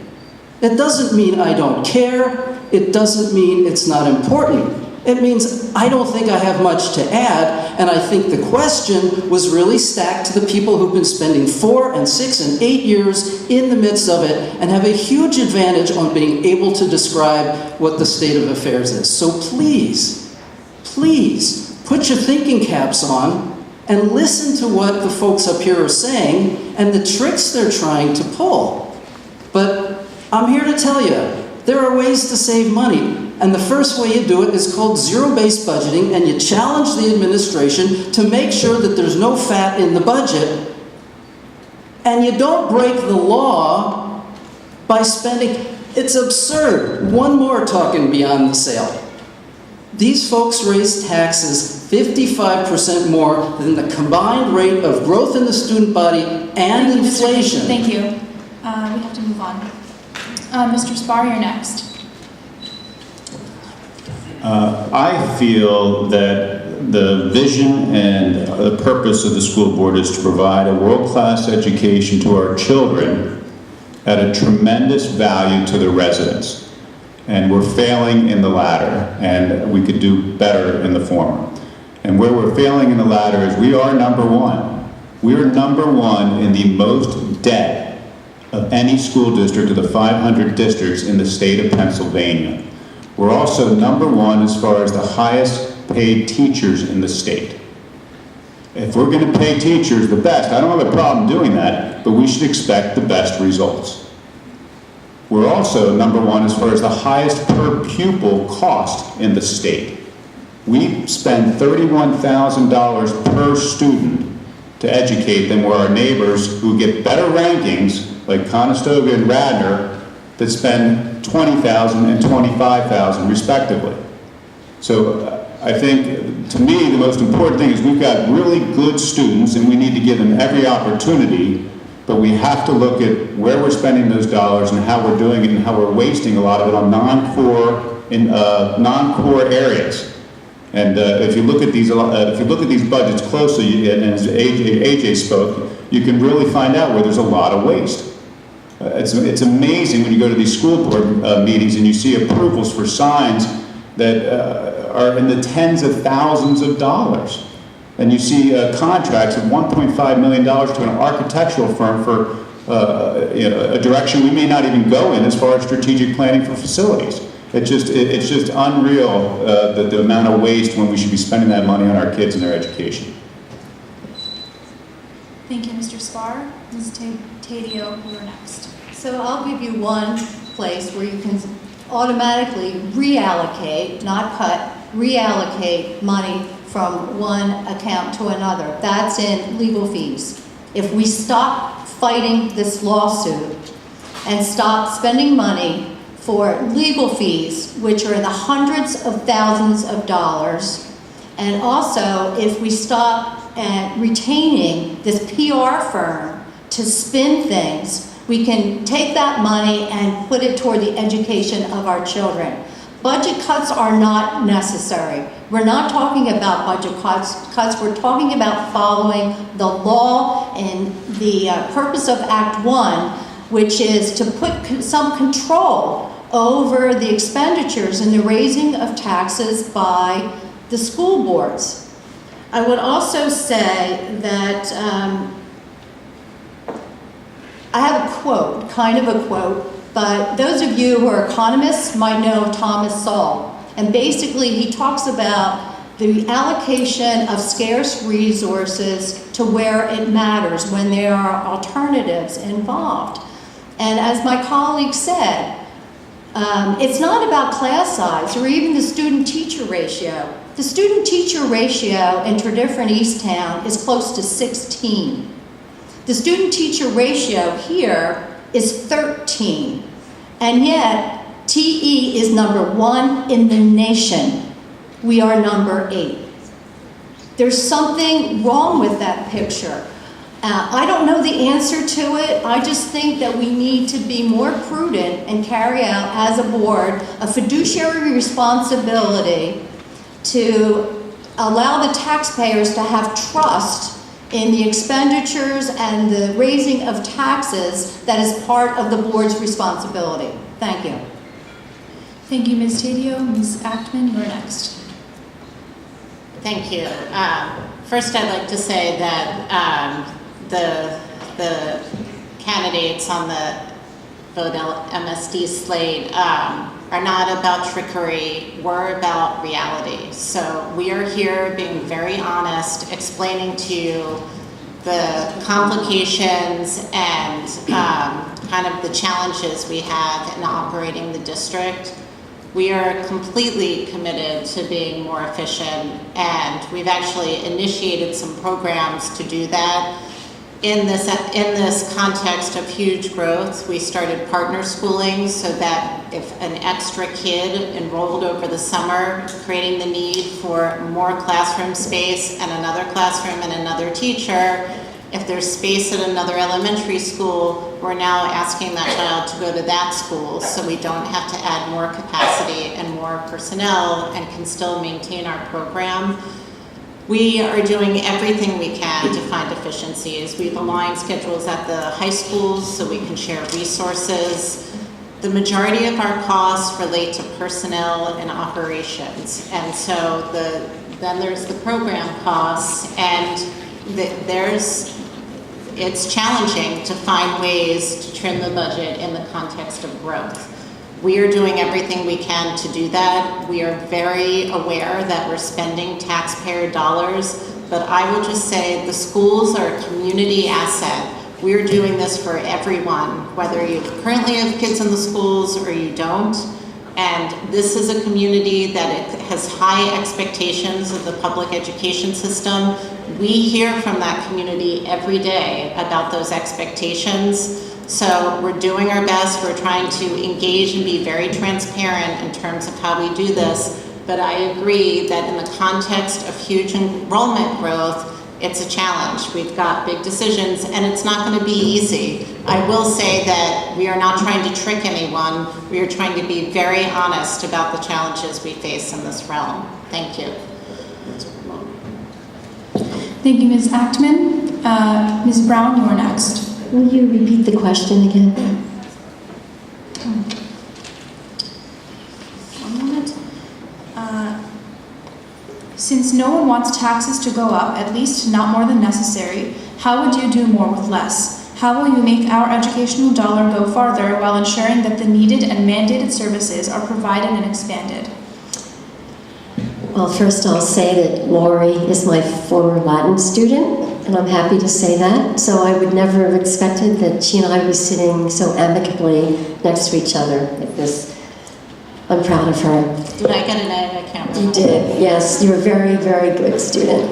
So this is going to sound like I don't sleep, but I do sleep, and I sleep well. So I'm a Tier 1 volunteer at Radnor High School. So I teach at St. Joe's, a Latin class, Monday, Wednesday, Friday, and I'm a Tier 1 volunteer at Radnor. This is the second year I've done it. So I provide tutoring for Latin students in the course of the school day. So if they're playing sports or ultimate frisbee or theater or drama or whatever, music, they can get tutoring from me for nothing in the school day. It's a wonderful, wonderful situation. And I taught at Radnor Middle School one Latin class 2015, 2016, so that's how I got introduced. But Radnor is a different experience from my work with Harrison and Lower Merion students, and they're all great. But I think that if we're going to talk about rankings, we should also consider what students are opting to take the tests. And I know that's a separate issue which will come up. But regarding personnel, Lori correctly mentioned that personnel is a big issue, a big budget concern. If we encourage more community involvement as Tier 1 volunteers with clearances, then I think that we would see a lot of support two ways. Because I get more out of what I'm doing with these students at Radnor than I'm giving. It's very rewarding to work with students. So that's one practical method by which we could increase the opportunities for students in the schools without requiring a budget line or an increase in personnel, and work with the teachers. So it doesn't mean reducing the number of teachers or staff in the schools. Thanks. Thank you, Ms. Brown. Mr. Driscoll, you're up next. Thank you. Well, I began in my opening statement saying that we're 200 kids more today than we were about a year ago. So that translates to 8 to 10 more teachers. So it's difficult to control, costs, keep costs down when you're adding staff. That's just the nature of it. But what I can say is that there are efficiencies that happen all the time that I guess maybe we should talk about more. Every year the bus routes get redone to pick up efficiencies. What that does do is it reduces the need for additional buses and the need for additional bus drivers. It's not glamorous. It doesn't even make it through a board meeting because it's what the administration just does on a regular basis, but there's an efficiency that just happens all the time. Another thing that we do quite often is we do what's called consortium purchasing. You'll buy paper in bulk with like 10 or 15 other, not glamorous, not fantastic, doesn't get you headlines, but it saves you money here and there. I do need to correct the record on a few issues about this $1.5 million architectural. Yes, that's the not to exceed amount, but it's for 4 projects. The cafeteria here at Welsh Valley is very old, the one at Ballackinwood's very old, 18-year-old equipment, we're trying to replace that. So that's 2 parts of that project. The other 2 are for architectural fees at Penwood and Ballackinwood. They've spent $6,000 to date on those 2 projects. We awarded the contract so that if that's the way we go, we can get moving quickly to get that project started. But if we don't go there, that project just dies on the vine. I want to talk about the lawsuit for a minute because, again, Mr. Kate didn't understand what I was saying.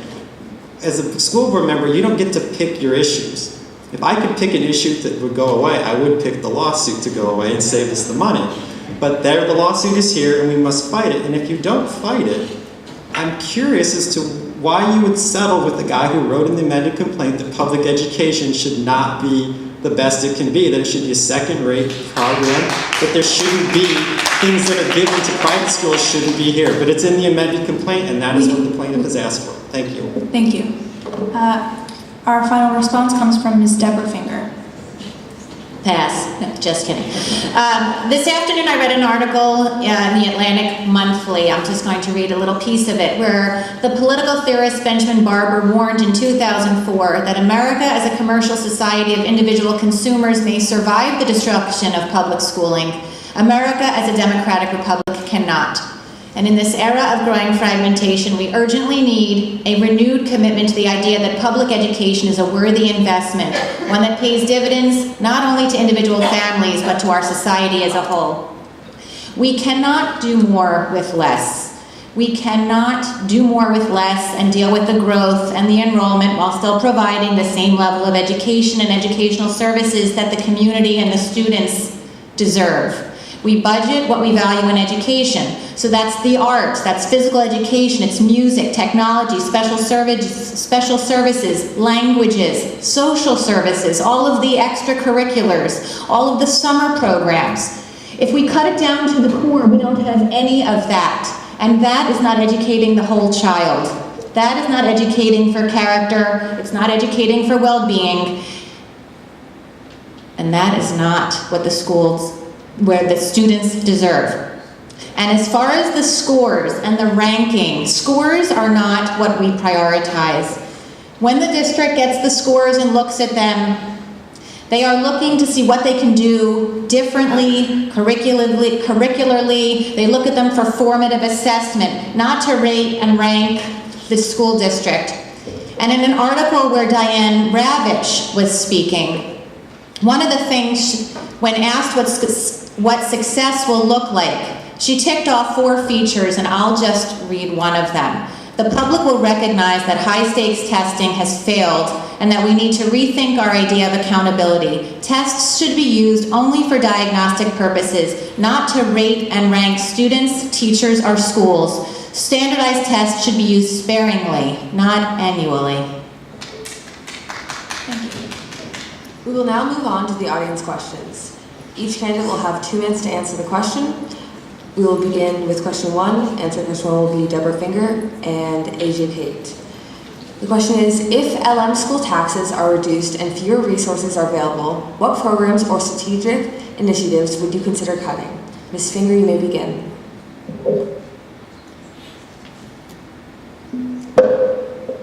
I don't know. I don't know what I would cut. I know I wouldn't cut any of those things that I just said in my last response. I would not cut out the foreign language. The students need physical education. Music and the arts are important. Special education services, I don't think so. I'm not sure where I would cut. Maybe I would reduce the amount of books in the backpack. I think I would do that. I would reduce the amount of books in the backpack because the students have the technology and the other tools. Perhaps I would look at that. And I would probably go in that direction, to reduce the amount of books in the backpack. Thank you. Mr. Pate, it's your turn. How many times do I have to repeat myself? I'm getting tired. Did anybody say we should cut taxes and cut spending? Did I say it? No. I have not said those words. Terry has not said those words, and Melissa has not said those words. This is a canard. We're saying we need to act more responsibly. We're saying that the growth of taxes has been suspicious. I looked at the numbers. I ran the numbers. I took student growth, I added inflation. The taxes have gone up 55% more than the enrollment plus inflation. How much more simply can I lay that out? Something doesn't add up. We're not looking to cut programs. We're not looking to cut taxes. We're certainly not looking to hurt students. We want to make sure that the money is spent well, that we get the best we can. Look at it this way. If you went to the BMW dealer, which I'm sure a lot of you folks have, and the sticker price of a 328i was $40,000 and you could get one at any of 10 dealerships, and the salesman said, I'll be happy to sell you this for $65,000, you'd be a little suspicious. That's what we're talking about. We have great schools, but I don't know that they are 50% better than Tredyffrin and 30% better than Radnor.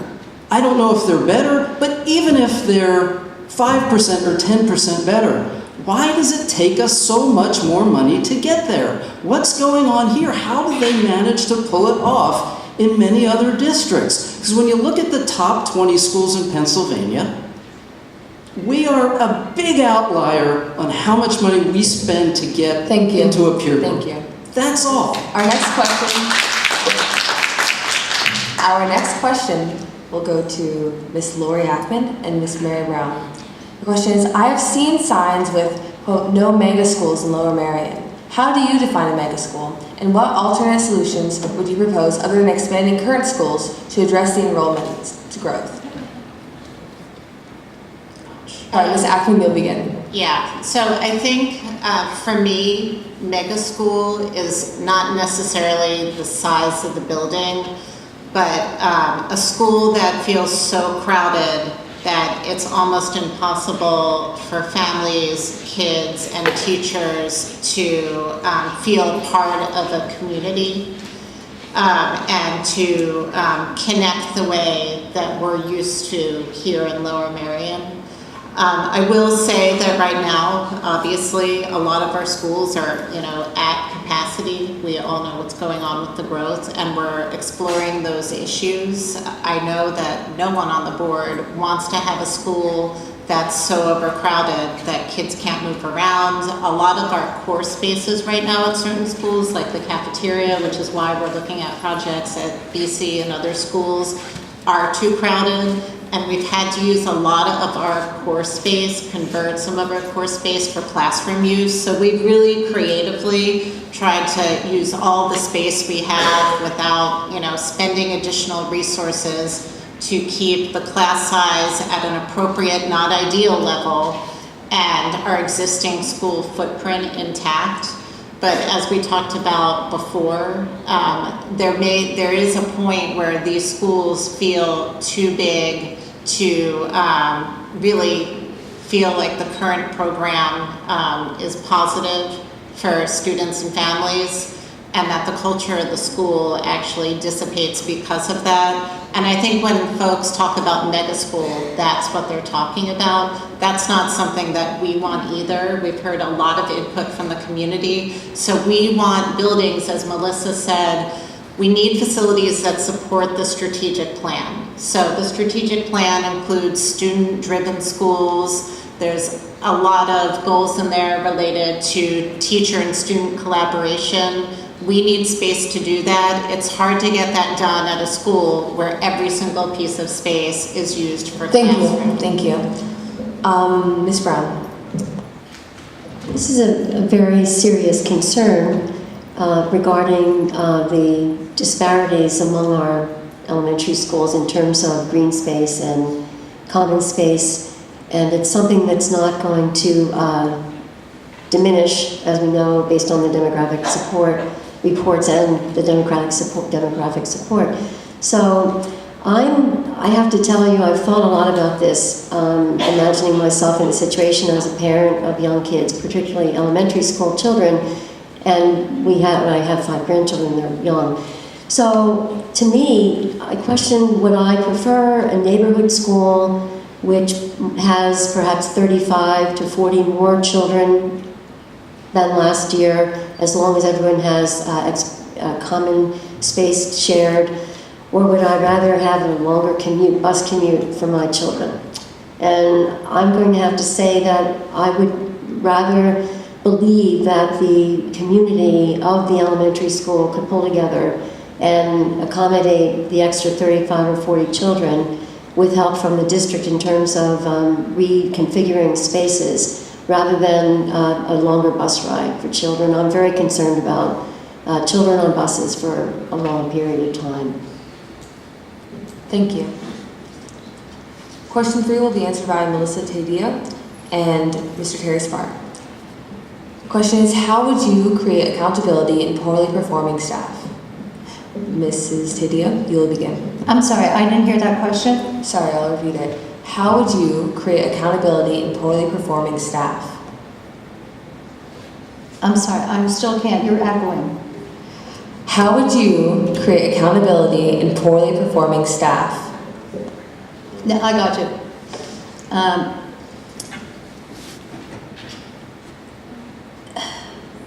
You need to set objectives. You need to set performance targets. You need to do constant feedback of non-performing or underperforming staff so that they know where they stand at all times, and it all needs to be documented. If possible, sometimes people are in the wrong, I've had situations where people are in the wrong jobs. That's a little difficult in a school system, I agree to that. But if a teacher or an administrator is non-performing, everyone should have performance objectives. Everybody needs feedback. Everybody needs a review. Everybody needs communication. And if they're not cutting it, then you've got to cut the ties. That's all I can say. Thank you. On to Mr. Spar.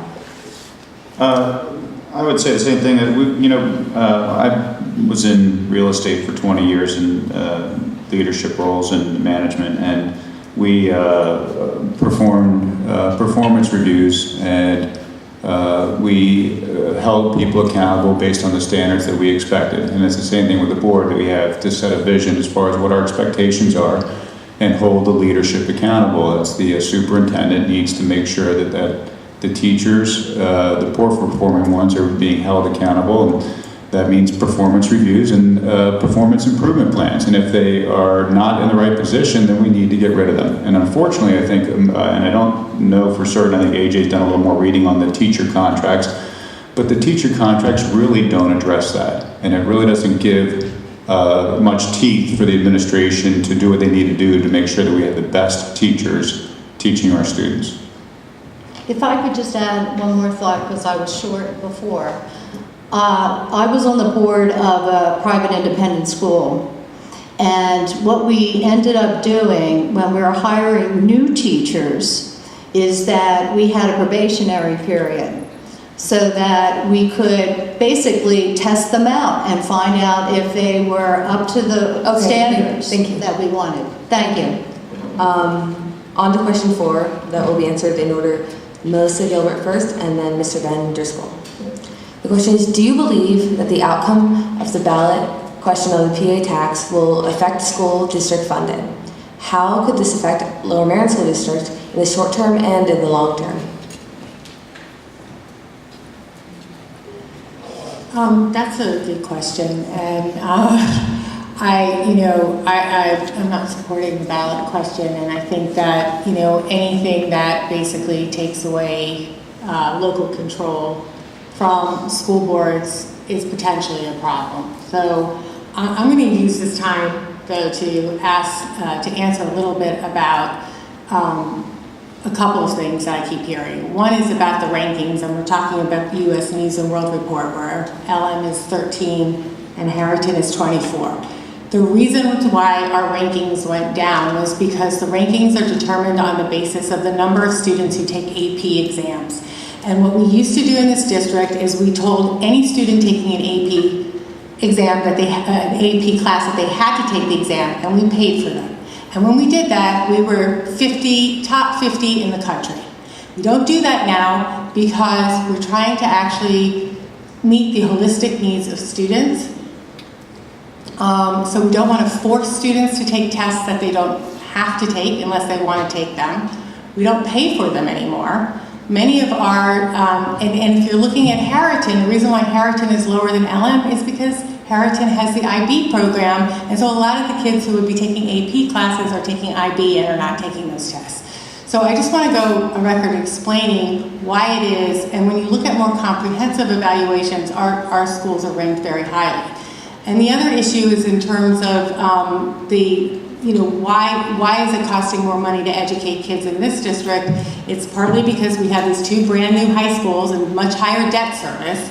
It's partly because we have enrollment growth, that's much higher than these other districts. And we're offering actually a lot more in terms of education and services than the other districts are, and things like co-curricular activities and things like the late buses that the kids take home. Sorry. Thank you. Thank you. Thank you. Mr. Vanderschool. Thank you. This is a bad news. I know I do not support the ballot. I'm trying to remember exactly what it was for. Thank you. It's changing the Constitution to allow I think different sources of funding into the school district.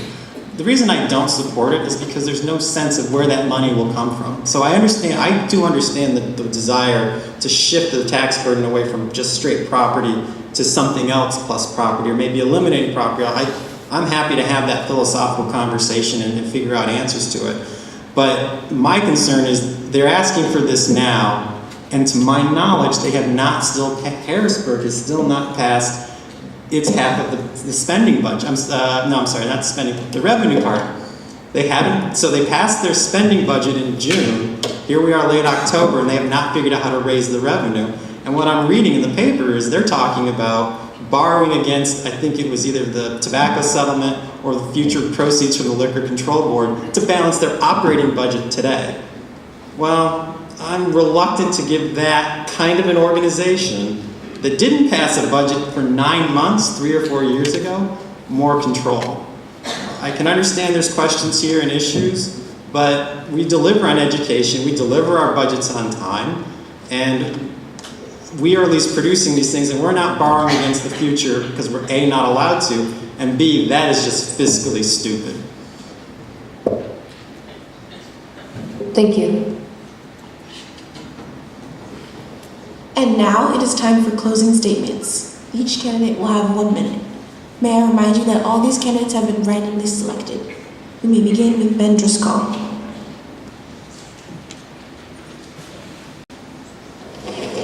I just want to say thank you to the ISC, the CARE Committee, CSC, the League of Women Voters, the students from the debate team, and my delegates up here, and all the public. As we've discussed this evening, school district faces many challenges.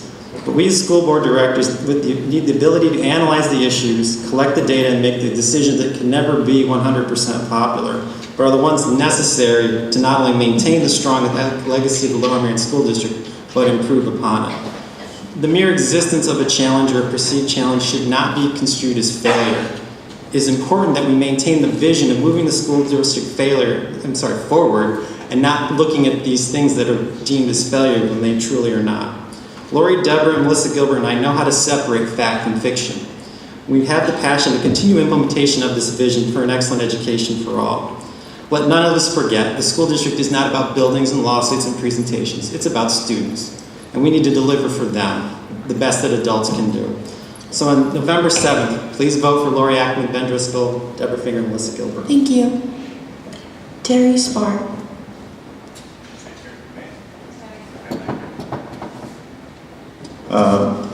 Thank you to the organizers and for all the folks who hung in there.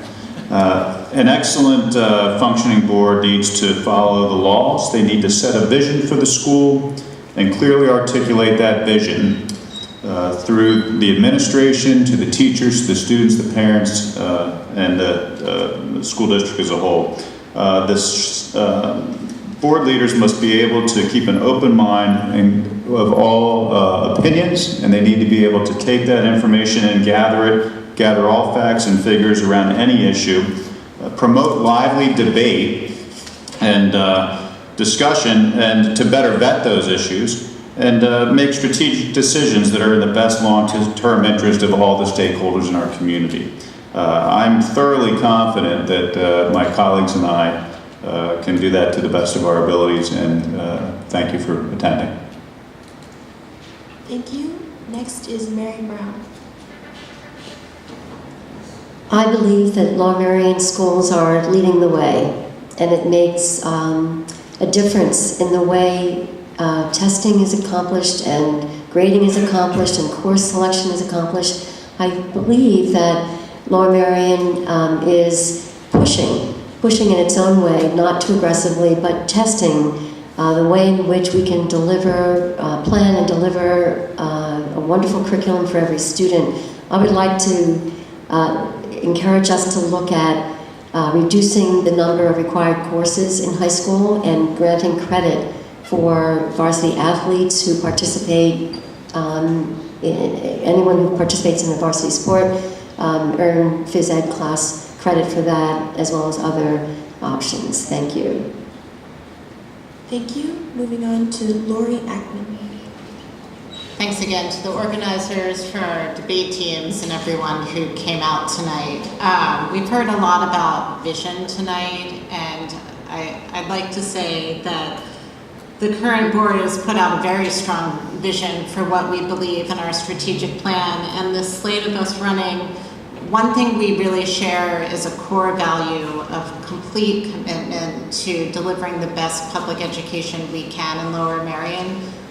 There's a lot of things that are challenging us right now, and I've heard some people say, you know, having all Democrats on the school board isn't a good idea, there's no diversity of thought. There's a lot of diversity of thought. There is a lot of debate for how we solve these issues, but what's really important about our slate and what we can do is we share the same core value.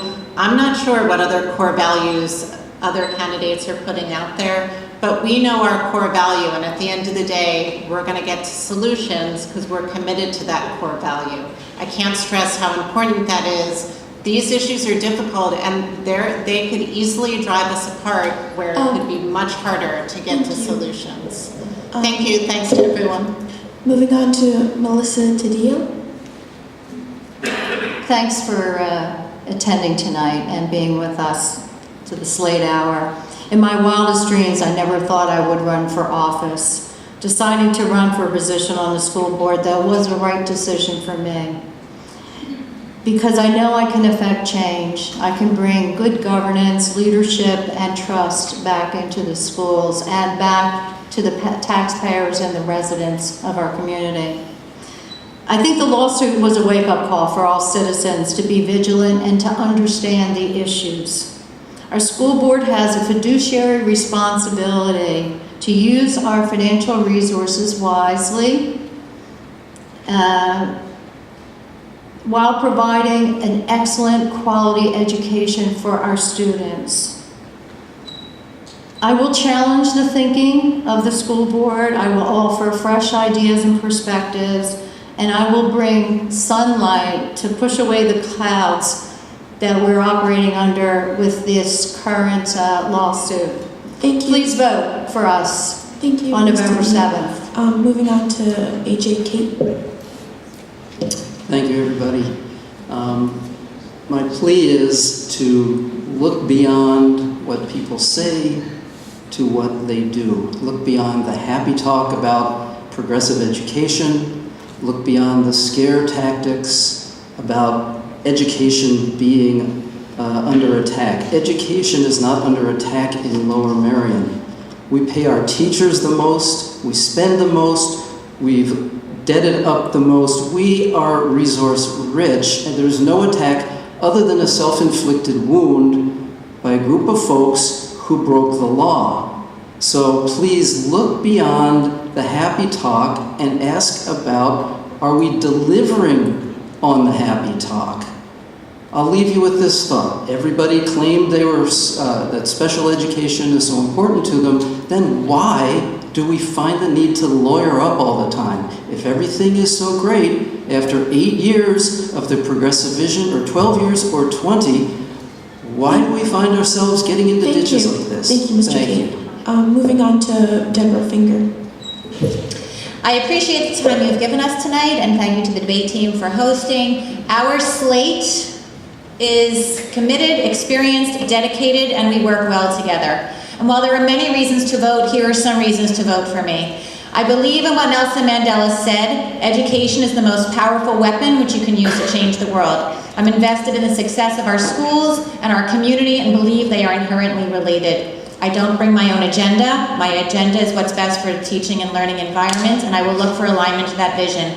I can see things from different perspectives, will be an active listener. I know what I do not know, And while I may not know everything, my top character strength is love of learning. So I take the time to learn and understand so that I can make informed decisions. I'm ready and willing to put in the time. And as Benjamin Franklin said, an investment in knowledge pays the best interest. We need to continue investing in our schools and our children. And so if you vote for Melissa, Ben, Lori, and I, that is what you will get, an investment in our schools and our children. Thank you. Thank you. Moving on lastly to Melissa Gilbert.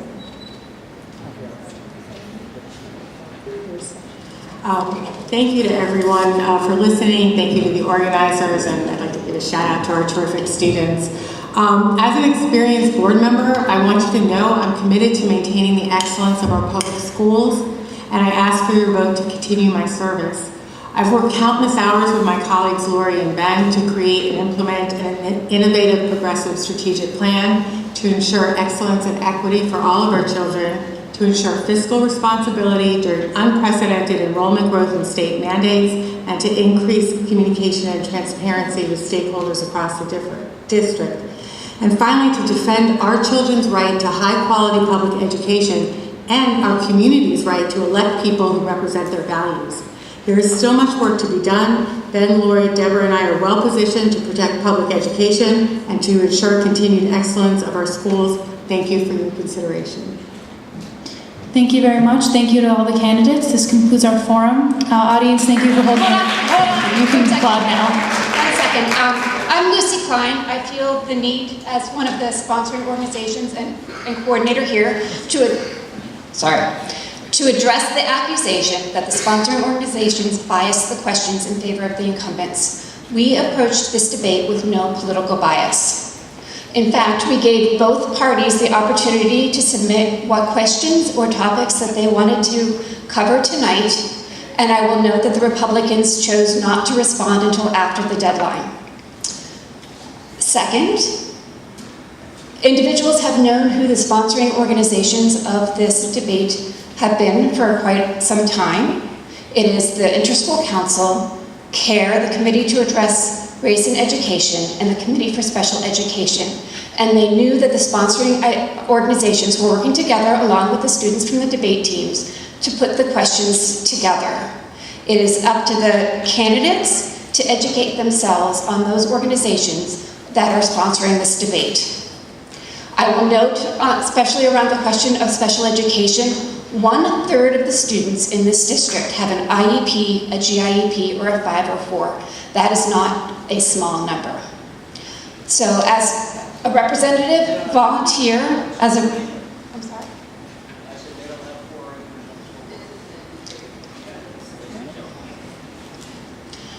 a representative and a parent volunteer in this district, I am sorry to say that I'm sorry that you think so poorly of the parent volunteers here. Thank you.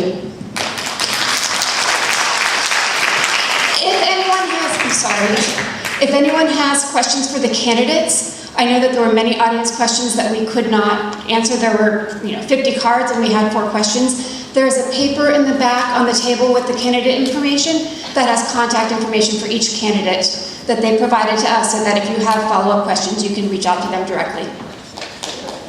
Oh, and sorry, the last one is based on legal advice. We could not ask a question around the lawsuit. I know a lot of people were asking that, so please feel free to reach out to them yourself. Thank you.